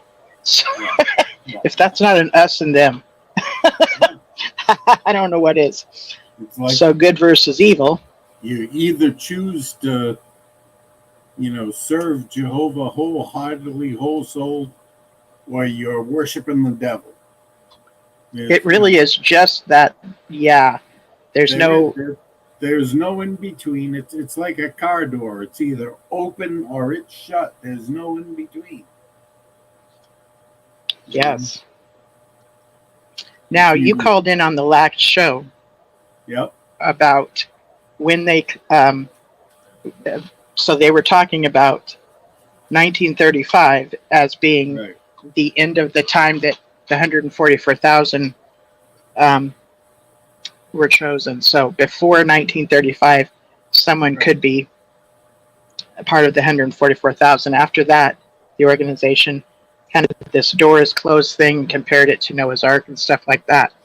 And you mentioned some stuff that I didn't even know was the case, which is they're now at this place of they just don't know when that's going to end, which is so ridiculous. But But it made me think of is there was an in-between way of thinking before we got to this Right. thing that you're talking about. Up until 1935, all Jehovah's Witnesses were going to heaven. Yes. All of them. So there was no need to cut off because everybody was going to heaven. As a matter of fact, if you look in the, might be the Proclaimers book, it shows the 1930, because they didn't change the belief till October of 35. So if you look in the Proclaimers book, it shows the 1935 memorial statistics, the attendance and how many people partook. Oh, this was in a yearbook. Right. 83% of the people who attended that memorial partook of the emblems. Right. You go to a memorial now, and it's not even 1%. Right. Because in 1935, Rutherford changed the teaching to 144,000 going to heaven. The rest are going to be here on earth with the great crowd. Even though Revelation 19:1 says the great crowd is in heaven. Black and white, right in the Bible. The great crowd who is in heaven. Although when the Watchtower, it's funny, when Watchtower cites Revelation 19:1, they don't put the first two sentences. They only cite no. They'll only cite the bottom half of the scripture. Okay. Which is something they do a lot. They do. You know, I've seen them put a certain scripture and it'll say A or B, like cut the scripture in half and do the A portion or the B portion. Yeah, it's like I think the very first scripture I ever learned as a JW, the first scripture I ever committed to memory was 2 Timothy 3:16. You know, all scripture is inspired of God and beneficial for teaching, reproving, and setting things straight. Comma. Then it goes to verse 17. So, it's like, how come they don't finish the rest of the sentence? They never quote verse 17, just the 16. It did not. Right. It did not end with a sentence. Okay. Right, they don't even, like, verse 16 is not the whole sentence. It's only half of the sentence. You know, to read the whole sentence, you have to read 16 and 17 together. And verse 17 says that, the man of God is rendered, complete. Or in other words, what it's saying is all you need is the Bible to be complete, to, fully equipped to do good works. That's all you need is the Bible, which means you don't need all those Watchtower publications, which is why Watchtower never quotes verse 17.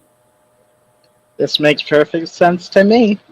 Because even Russell, going back to Russell, when he was talking about studies in the scriptures, said something to the effect of, if you had to have the Bible alone or this group of books called Studies of the Scriptures alone, you would do better with his books than to simply have the Bible alone.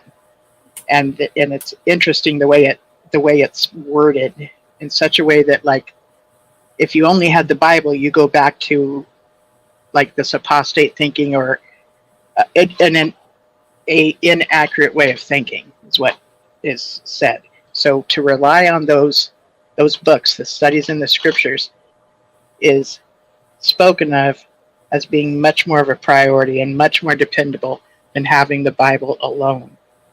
And then when you find out more about the organization, then you find out we aren't even allowed to interpret Scripture. We have to take whatever Scripture, whatever interpretation that the governing body has decided a Scripture means. So when there's brothers and sisters just getting together and hanging out and reading their Bible by itself, that is highly disapproved of, and they kicked people out of Watchtower for that, out of Bethel. So, not okay. I was just looking at an article. Advertising. Yeah, I was just looking at an article from it was the May 1st, maybe 1934 Watchtower, which says Watchtower is not to teach Christians. It is to present the knowledge to allow Christians to see for themselves whether it is true or not. So even in the 1930s, they're saying that Watchtower isn't meant to be the doctrine. It's just, here's what we think, and you verify it for yourself. And then a little bit later in that same article, it says that any Christian who thinks that somebody who was, say in their congregation, anointed, one who was in the congregation died, has gone to heaven, and is now in contact with people on the earth trying to direct them, this smacks of the sin of the Samaritans. And it's like, no, that's not how it works. So they're actually like lambasting the whole concept of, the faithful and discreet slave control, providing the spiritual food. I found that really interesting. What I just heard you say was, if somebody that has died and gone onto the other side tries to communicate with humans, that's a bad thing. Did I understand you right? Isn't this how Rutherford was being talked to by Russell for the 7th volume of Studies in the Scriptures? I'm sorry. I thought that was like the New World Bible Translation Committee relied on the teaching of the translation of Johannes Grebe, who was consulted with spirits, and most of his Bible translation was given to him through visions of his wife. Yeah, his wife was the channeler, and I know that's the case regarding John 1:1, and I wouldn't be surprised if that's the case with other areas of the Bible too. But yeah, you're right. Johannes Grebe is somebody that they use as a reference to use bias confirmation for their John 1:1 of Jesus being a God, or the Word being a God. Yeah. Right. Now, Russell said that the truth is the truth regardless of the source that it comes from. If the devil speaks the truth, it's still the truth. And you shouldn't be afraid to use the truth no matter what its source. Yeah, I decided to post that on my Facebook page one day, and one of my good friends went, "Oh, no. And then he gives this big explanation, and I was like, oh, okay. But I just thought it sounded about right, and it is like this clever lingo. Yeah, you want to consider the source. That's actually a term used. Consider the source. So if you think you're getting truth from the devil, you may be, but if the devil does exist, and whatever, but still. Acts 17:11, right, talks about the Bereans. they were noble-minded because they verified everything that they learned in the scriptures. What they were Yes. taught, they verified it by examining the scriptures daily. Yes. But if you do that as a JW, out the door. Yeah. Yeah, I've heard stories about when a member would say, but the Bereans did this on a daily basis, and that JW will be told, yeah, but that's different. It's that you don't have to do that anymore once you join the org. So Here we go. When I what's was that? telling you before about the Jehovah's Witnesses in Europe that don't believe in the governing body, got a comment Yes. here. They're called the True Faith Jehovah Witnesses. Is that right? The True Faith Their Jehovah's Witnesses. main location is in Romania. Right. Thank you very much for the information, Justin. Yeah, I'll Oh, we'll have probably to look, do. I look want that to up, get huh? more into them. Maybe I'll do a video on it. Looks like that would That be would an be interesting fascinating. video. Yeah. And if you Thanks, Justin. do, please consider checking out the other, you know, groups that branched off, or however it's properly said, after Right. Rutherford took over. Because, oh my God, it was pretty. Oh yeah. He just showed up That, and took over, you know. well, that was a total lawyer move. Mm-hmm. You know, I mean, look at how much of Russell's will he violated. Right, Russell Oh, right.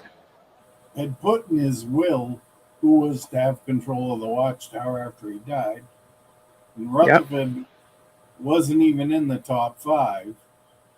Right, and Yeah. then Russell also said that the Watchtower Bible and Tract Society's only magazine that they should ever print is the Watchtower.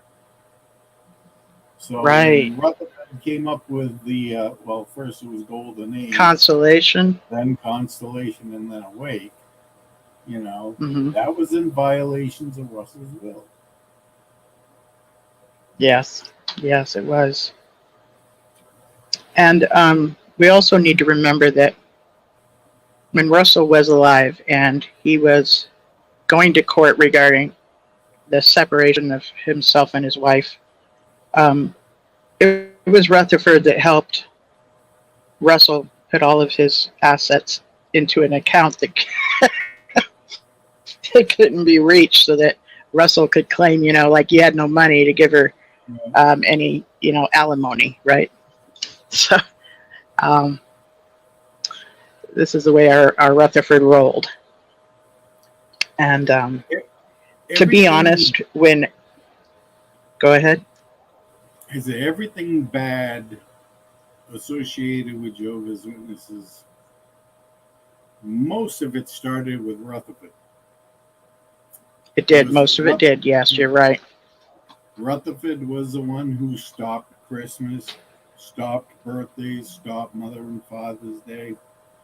He's the Yep. one that put the prohibition on beards. He's the one that, Yep. you know, is just... Came up with the organization being a theocracy. Right. He came up with the name Jehovah's Witnesses. And then it was later, Noor came up with this fellowshipping, the blood doctrine, and all that, you know. So,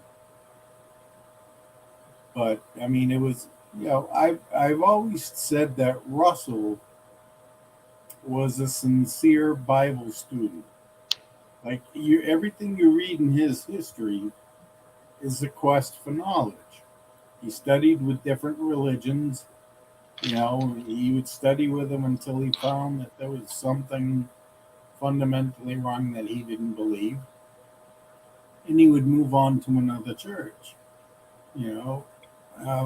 So he was, and that's why he called his group the International Bible Student. You know, but once Rutherford took over, that's when it started becoming a cult.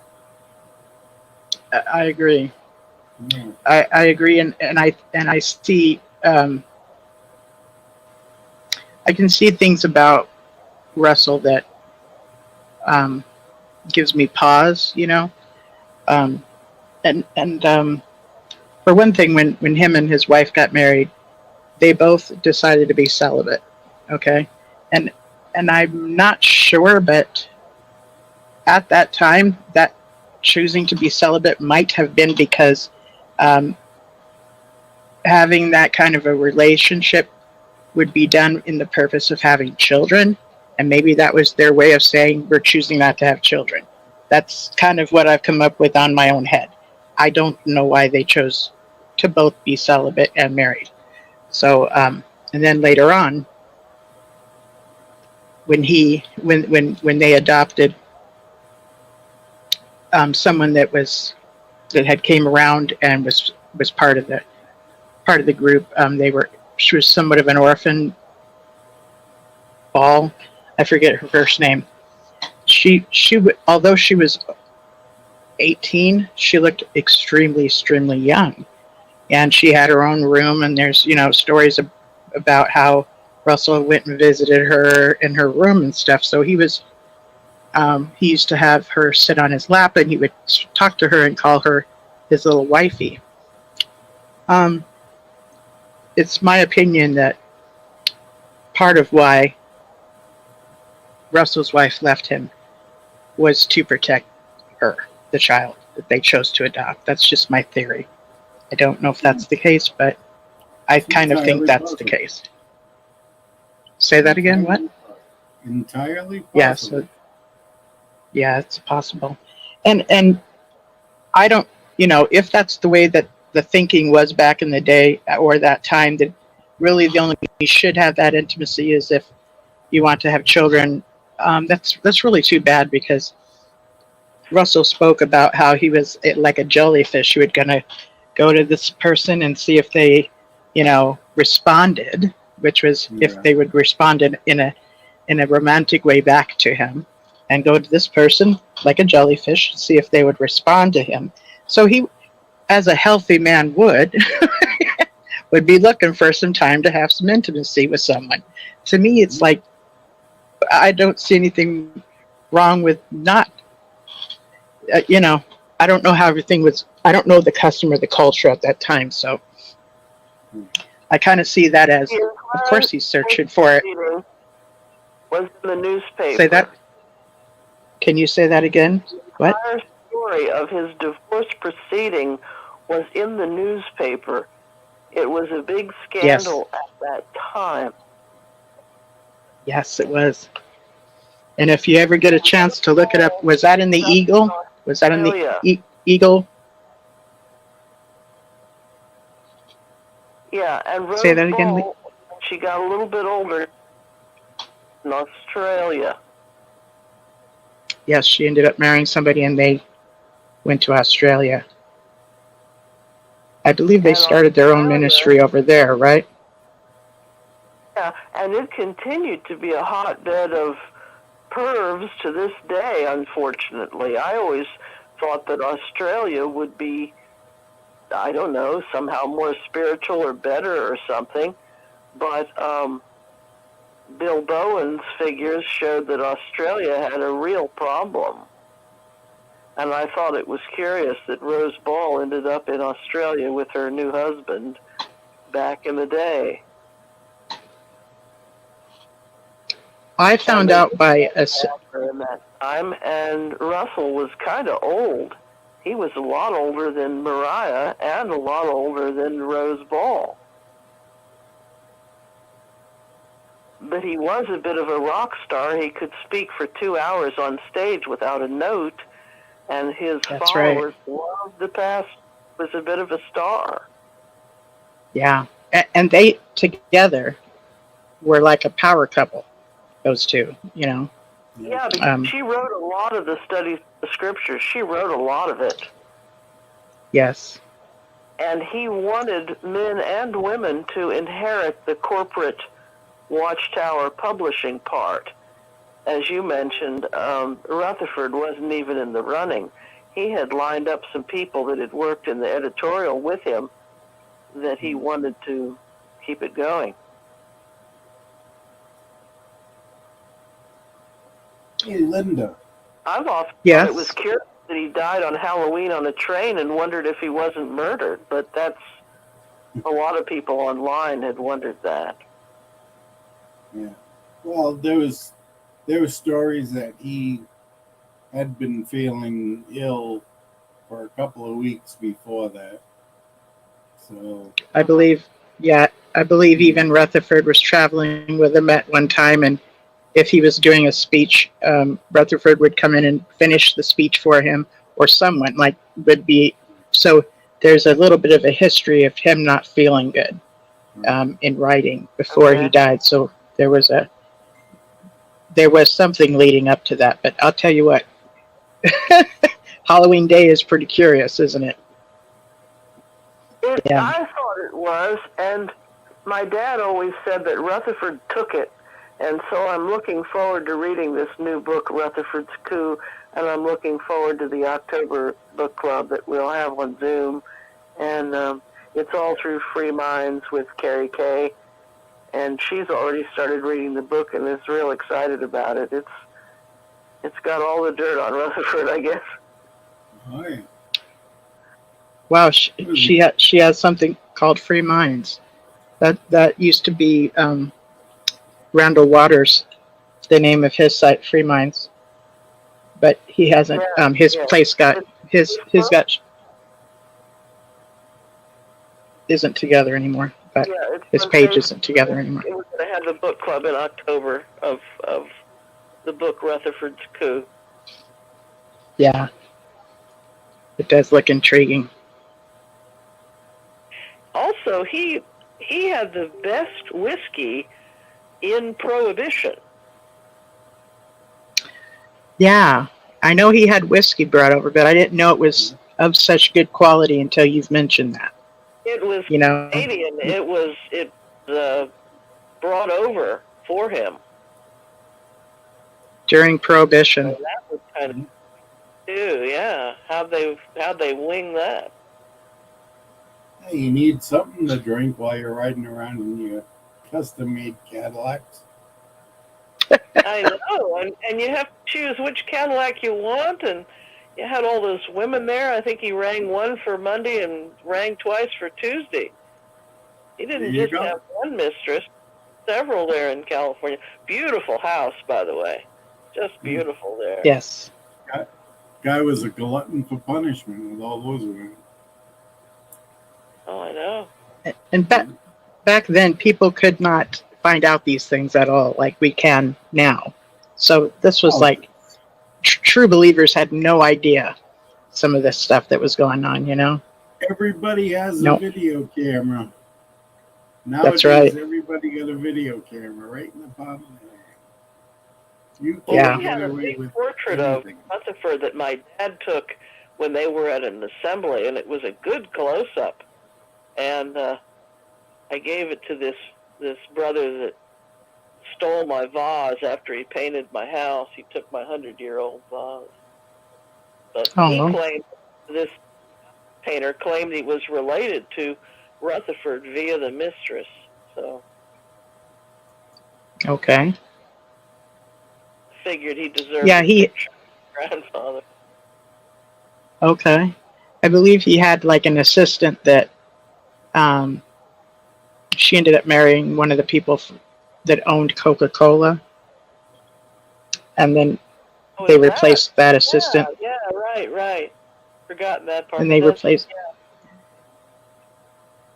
that assistant with someone else, and you know, who knows, and she got to travel everywhere with him as his nutritionist, which he already had a male doctor that was a nutritionist, but hey,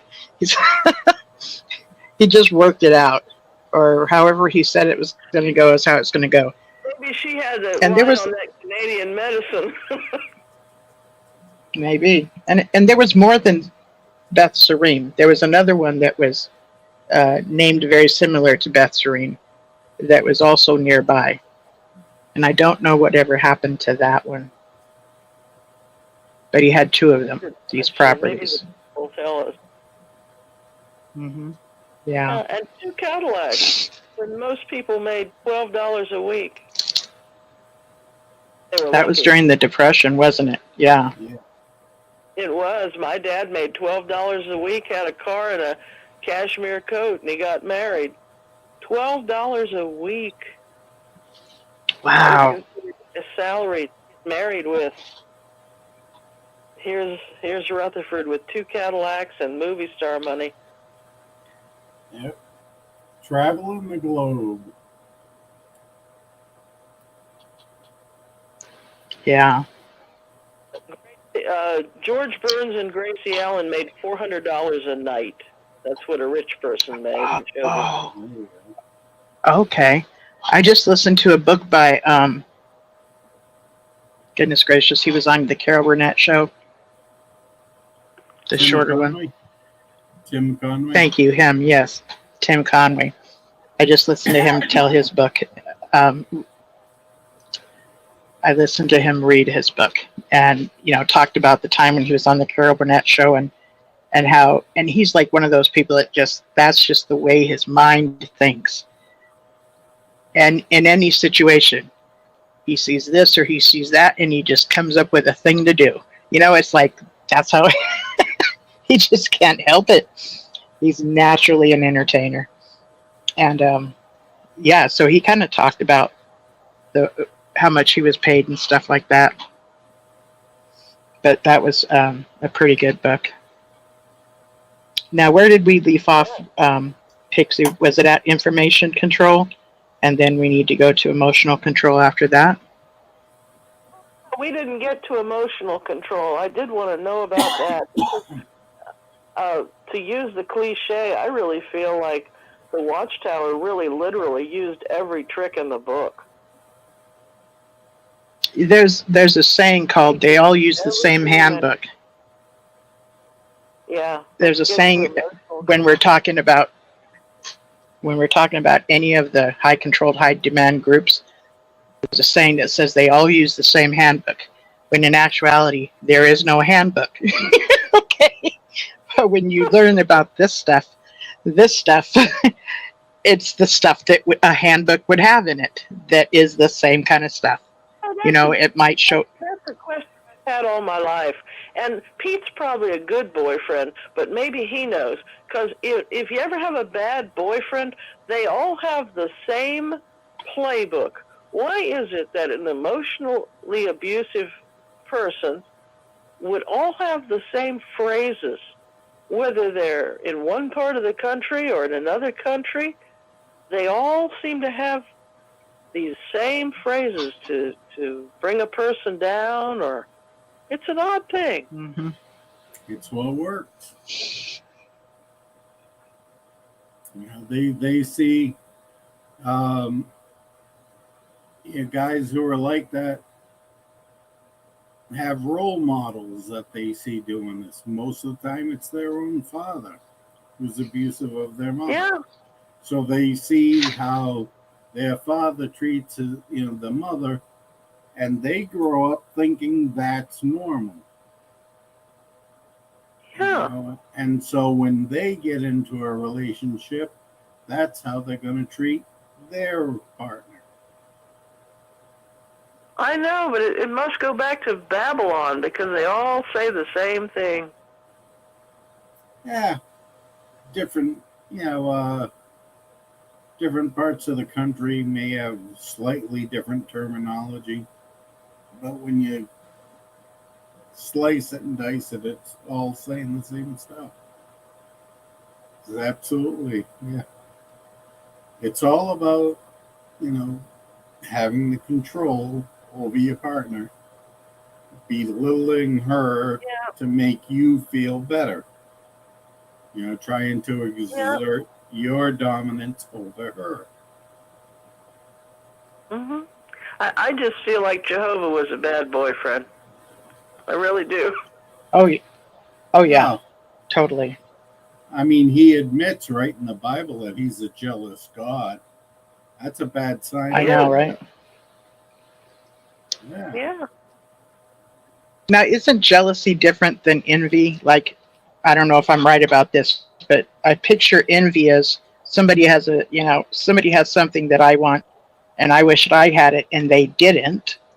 But jealousy is kind of like somebody has something that really is mine, and they have no business have it. Like, I believe I should be the one to have it. I don't know. It sounds like I just gave the same definition, didn't I?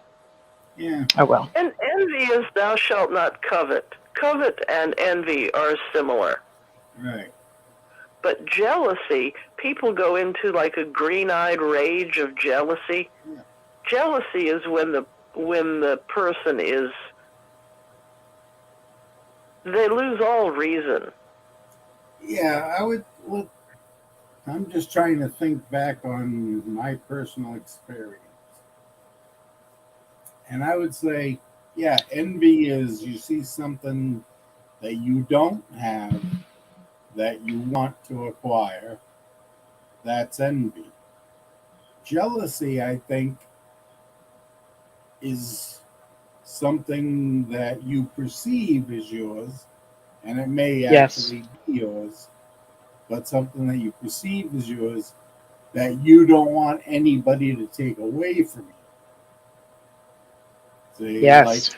when you have a girlfriend and you go to a bar and this guy starts hitting on your girlfriend, the jealousy comes out because you want to shield her from him. Whereas Absolutely. if you walk in the bar and you see that guy's girlfriend and you want her, then you're envious, your envy says you But, want her, but the boyfriend will be jealous because you're trying to hit on her. So that's, I think, okay. what the distinction is. So it's all Very, about very well. possession. Right? It's And I all about just what? came up with that. It's all about the possession. If it's Position of people, something, yeah. right? If Or it's things. something, yeah, it's something that you already have, as opposed to something that you want. Yes. And I think you're Wow, right. So when wow. Jehovah is considered, I know, right? Yeah, I The light bulbs on top of your head, should write that one down. Jeez. right? And it does seem like that. It really does. The positionally, the way you explained it, I like that. So when you hear 326. that Jehovah is a jealous God, he's speaking of Yeah, those that he believes are right.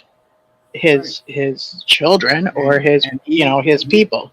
right, he doesn't want them paying attention to other gods. That's why the first commandment, you shall have no other gods before me. I want to be number one. Forsaking of all others in a marriage vow, And right? there are of other gods. There's even some thought that the original God in Genesis was El and not Yahweh. Oh yes, So there were all that's correct. kinds of gods all over the Near East. There was a goddess that Yahweh was married to. There was all kinds of stuff happening. Okay. They don't. Well, look at all Asher, the Egyptian gods.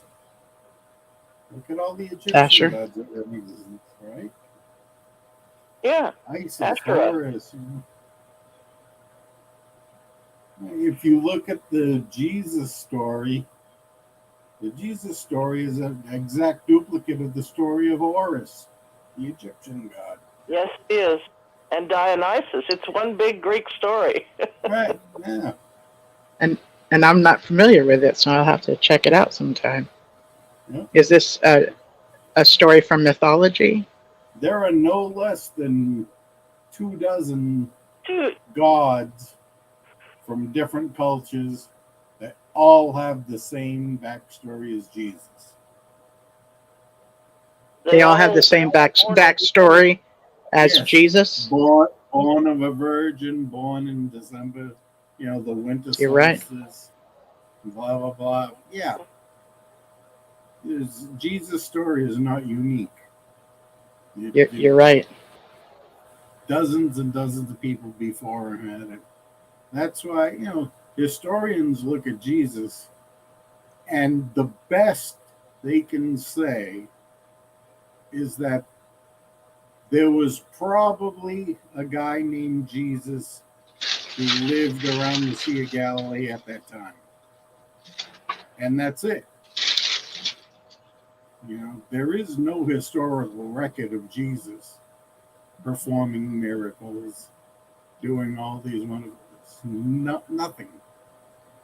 You know, the only things we That's my know. favorite part in Luke, though, where he heals all the people as a great physician, because Well, he'd been to Egypt when he was a boy, so maybe he learned to be a doctor. But But yeah, then Luke was a doctor, so maybe Luke was telling a story too. but who wrote the New Testament?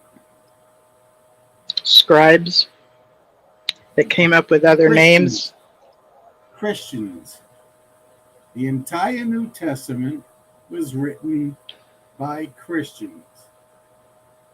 So, of course, they're going to promote the Christology of Jesus. You know, I look at the New Right. Testament the same way as I look at the Book of Mormon. You know, As an addition to. Right, as an addition to the original Bible, the Hebrew Scriptures. Well, one thing I have to give the scholars in King James Day credit. It does hang together pretty well. The way they structured the Old Testament through to Revelation, it hangs together better than the Book of Mormon does. But a pagan African-American man in New York, on his show, he maintained that the Old Testament was put together by the Ptolemies, the Cleopatra's family. And The Ptolemies, fascinating.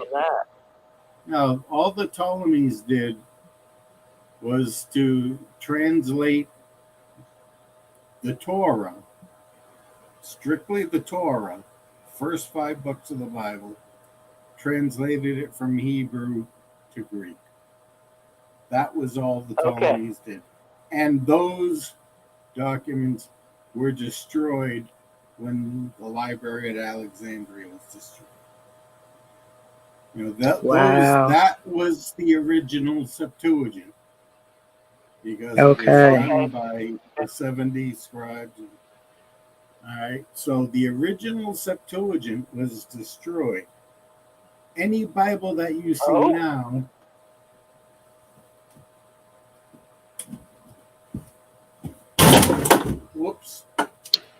any Bible you see now, based on the Septuagint, has nothing to do with the original Septuagint. The Septuagint was written and translated by Christians. And Septuagint only had the Greek, correct? Not the Old Testament, but New Testament, correct? They did translate the Hebrew. They took the Old Testament. See, that's another thing. There's no Old Testament, New Testament. Old Testament is the Hebrew Scriptures. That's the original Bible. Thank you. In an effort to make a connection between the two, they said, oh, we'll call that one the old one. This is the new one.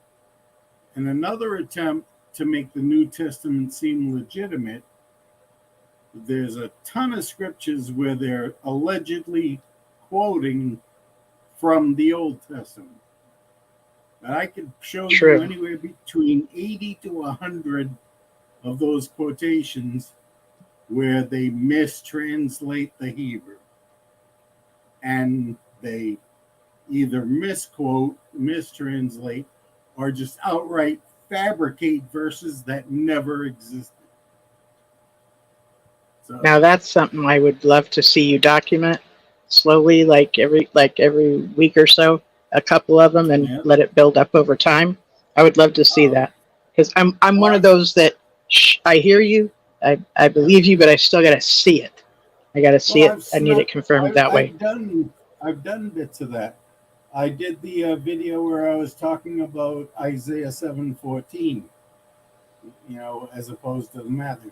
Matthew says that part of the messianic prophecy of Jesus was that he would be born of a virgin. But yet in Isaiah Yes. 7:14, the scripture doesn't say he was born of a virgin. It says he was born of a young woman. But they mistranslate Which is the assumed. Hebrew word. The Hebrew word in Isaiah 7:14 is Alma, which the only translation for that word in Hebrew is young woman. All it tells Young us is woman. her age and her gender. Does not tell us about her sexual experience. If they wanted to say she was a virgin, Isaiah would have used the word Betula, which he used many other places in his book, when talking about virgins.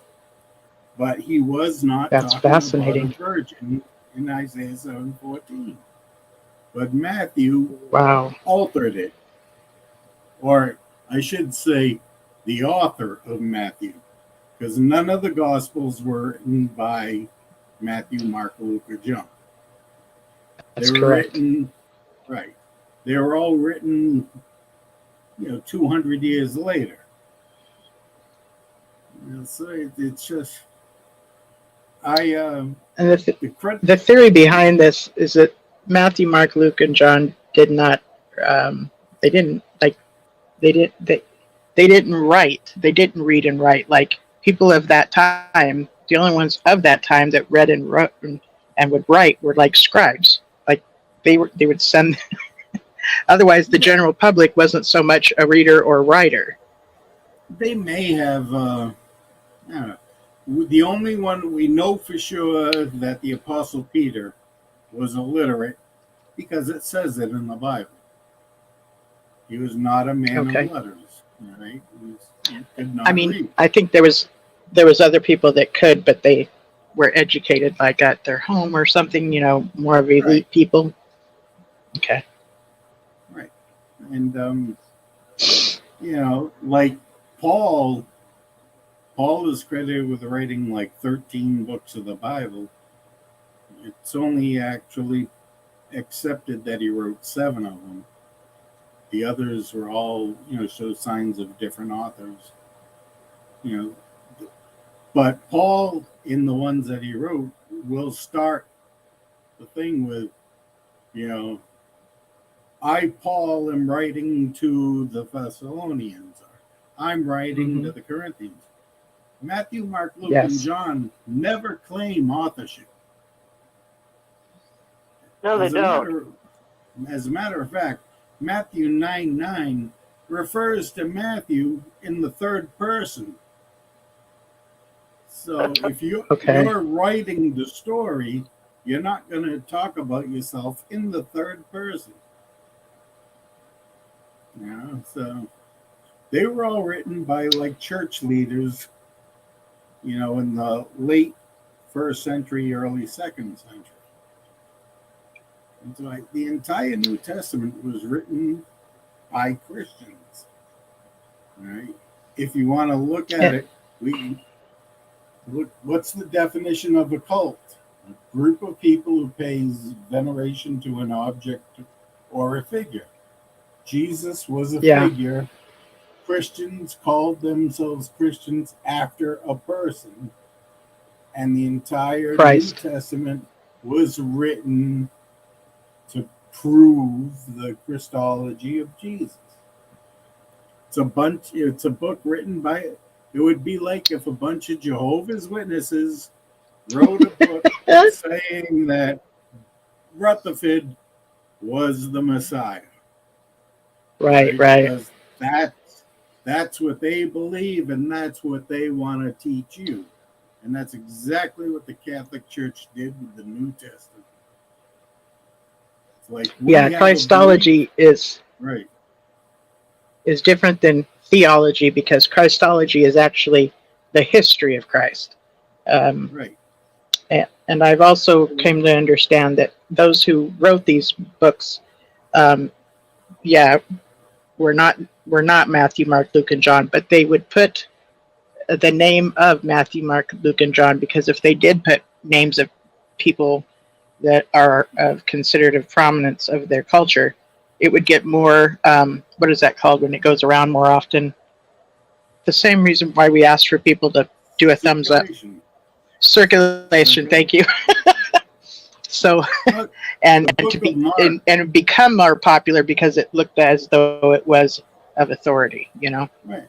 Like Go the ahead. Book of Mark. The Book of Mark was the first of the Gospels to be written, which is around 65, 70. Right?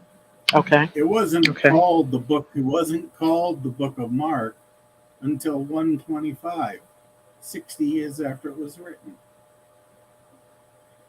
Is that right? Yeah. So who came along and named it Mark?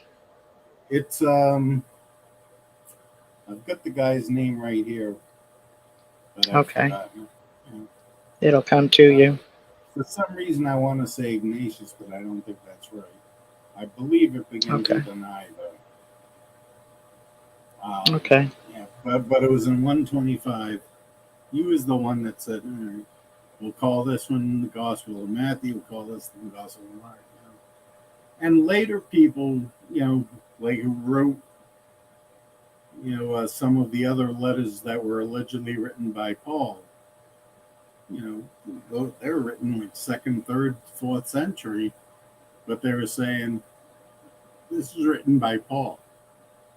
It was, oh, wow, we never saw this before. Yeah. And of course, we all have to remember that the 66 books of the Holy Bible were selected by the Catholic Church. That's correct. They are the ones During the canonizing process, correct? right. The Council of Nicaea in 325. All right. They're the ones that said, yes, we believe this book, that can be in the Holy Bible. Oh, no, this talks bad about Jesus. We're going to throw that one away. Oh, this is a holy book. Oh, this one makes women look powerful. Throw that one away. Right. This is exactly what the Catholic Church did. So that's why I've never understood why Protestant churches use the Catholic Bible. Did you know that they had a knife fight on a table at the Council of Nicaea to determine the divinity of Christ? Yeah, it was an ugly scene going on. They had a Whoa, knife say that again? to determine it. Oh, yeah, they drew swords. Brawl, a knife fight. They fought with knives on top of a table to determine the divinity or lack of Christ. Right. They got at it with each other with weapons. That's what Christians do. They do. I know. Either you believe what I'm saying or I'm going to kill you. I wish I could say it's not that way, but gosh, I've heard it that it is. Well, yeah. That's what happened. And the Psalms in the King James Bible are beautiful and they rhyme, and there's some indication that Christopher Marlowe may have been the translator. So that is a great work of English poetry. Are you familiar with that name, Pete? Not off the top of my head. Okay. I know you're that like in another. James. Well, it's getting late. Some people think Christopher Marlowe and William Shakespeare were the same person. Yeah. Marlowe was a great playwright. And they also think, there are some that think Sir Francis Bacon was William Shakespeare. I think Bacon was on the translating committee too. Marlowe and Bacon and some other very, very famous Tudor people back in that time. They were Tudor people, and the ones who got decapitated were convertibles. That was a horrible That's our Pete. Gotta love him, right? Oh, God. Also, in Parliament, there's a secret room. the British Parliament is a fabulous building. I still don't know how people in that time built like that. But on the floor in the tile is the Tetragrammaton and a star. And the early Episcopals, when they broke away from the Roman Church and translated the King James Bible and danced around in velvet pants and all the things they did, they were very, very much occultists. They're an interesting group.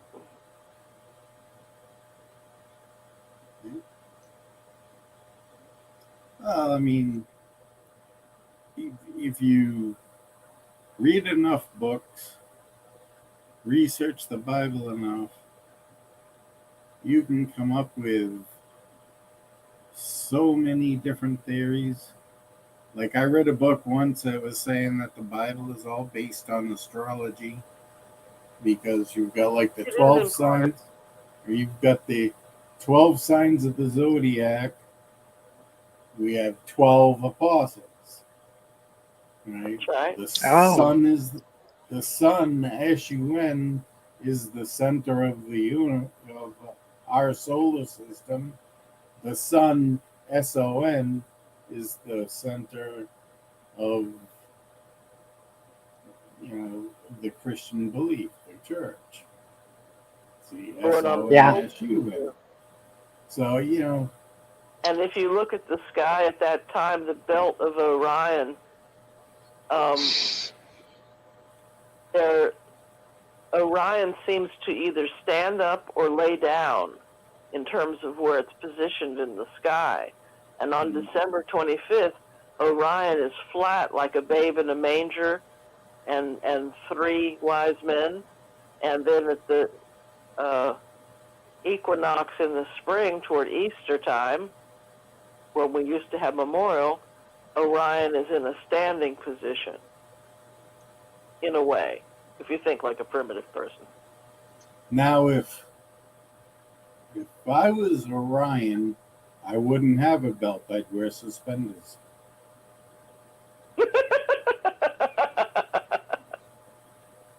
Because that's the kind of sharp dresser you are. Yeah, I have an older brother. He's like 13 years older than me, and he started wearing suspenders probably when he got into his 60s, and I used to mock him for it. And then I was probably 59, I think, when I bought my first pair of suspenders, because like a belt just wasn't doing it for me anymore. It's like, yep. I'm wearing a belt, but all that means is my pants fall down in a perfect ring. Yep. And then, as you get older, like, my butt disappeared, so there's nothing to really hold the pants up. So then you go to the suspenders and drape them over your shoulders, and that holds the pants up. And that's how I figured out the greatest mystery in life. Why do clowns wear red suspenders? Okay. So their pants don't fall down. Right. So their pants don't fall down. They would become an illegitimate clown if they accidentally mooned somebody. Right. They would get kicked out of clown school right away. As a matter of fact, here's a little known anecdote. When I got inducted into the Hall of Fame, because I was up on stage and giving my acceptance speech, and my buddy had introduced me. He gave the first speech to introduce me. Then I got up and I gave my speech. And I was coming down off the stage. He was standing there at the bottom of the stairs. And when I took the last step, my pants went Nuh-uh. right to the floor. Oh my God. My pants went right to the floor. And Did you plan this? No. Okay, just asking. Because I'm coming down the stairs, right? And I hit the floor and the pants just went. Oh, it was down the stairs. I thought it was going up the stairs. Okay. No, so after you got your award. Yeah, After you, that okay. was a good chuckle. My goodness. Yeah. When my kids, if my kids, like, you know how when you have your zipper down or whatever and you just don't realize it, I used to tell my kids, you better zip that up before somebody falls in love. They just were like, what? It, it bothered them so much. They quickly pulled up their zippers. Mm. I didn't Well, have that's to the have the. reason to get boxers with the big hearts at Walmart on Valentine's Day. If you always have gaudy boxers, then if your pants fall down, it's all right. Yeah, then it's comedy. Best, yes, Right. exactly. Like big husky guy like me, if I'm wearing like pink teddy bears, you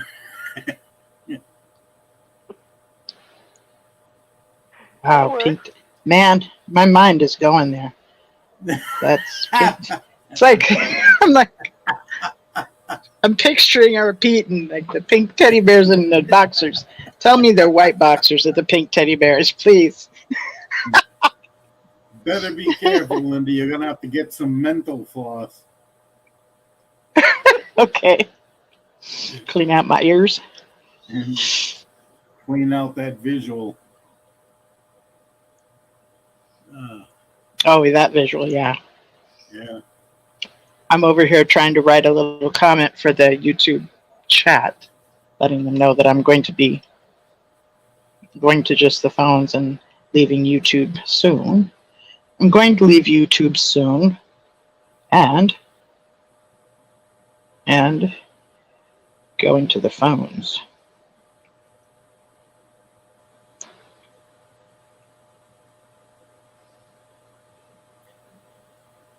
Now, Going I to the phones. wanted to make a comment on the behavior control. Okay. And this is one of the more subtle methods that the Watchtower uses, which I didn't even really become aware of until maybe last week. But it was like talking about homosexuality. When you talk about homosexuality, JWs automatically think it's bad and that the Watchtower is against it. But in Watchtower literature, that homosexuality in itself is not a sin. The feeling of being a homosexual or being attracted, the attraction is not a sin. It does not become a sin until you actually commit the sexual act. And I found that fascinating. But again, like, the Watchtower, the way they teach, homosexuality, referring to the act itself, is the most vile, abhorrent sin you can commit. So when a young, witness has these feelings of being attracted to someone of the same sex, automatically they're making the connection that that's evil, wicked, bad, when it's not. A celibate homosexual, Watchtower has no problem with. That's right. Right. Most of your Christians feel that too. Right. Mm-hmm. That in the pulpit or anything, as long as they don't act upon it. Right. In 1973, they got rid of it being part of the they got rid of it being considered a mental illness, and then since then there's been scientific documentation that confirms that people are that way, as in possibly born that way, as opposed to it being a choice. Because if it's a choice, then you're choosing to be, scandalous or choosing to be this horrible way, right? So I believe personally that because it's a human right, that's the way they put it, the way they have. the born that way idea, but a lot of parents of gay children tend to think that that might be true.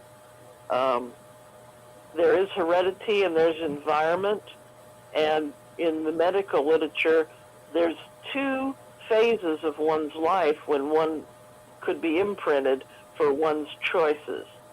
One is around the age of 7, when a girl would get a crush sort of on the dad, and a boy would get a crush sort of on the mom. If that goes awry, that's going to imprint choice. And then again, let's say a person has their first sexual experience in high school, that's going to imprint choice as well. So the age of 7 imprints choice, and then the first intercourse imprints choice. So that's what the that's medical interesting. Okay. basically goes. Okay, I'll have to look into that. I'll have But to I look have into that. talked to gays that say, when they were 4 or 5, they felt a certain way. So the jury's not out yet on it. There's still a lot of different theories about it. Yeah. That's true. Watchtower still says that homosexuals are not born that way. Correct. That it's Well, a a lot of the choice. medical establishments do that too. Yeah, but I don't, because I know, I went to school with a few gay guys, although at the time we didn't know it. Because back then gays didn't come out. That's right. Hidden.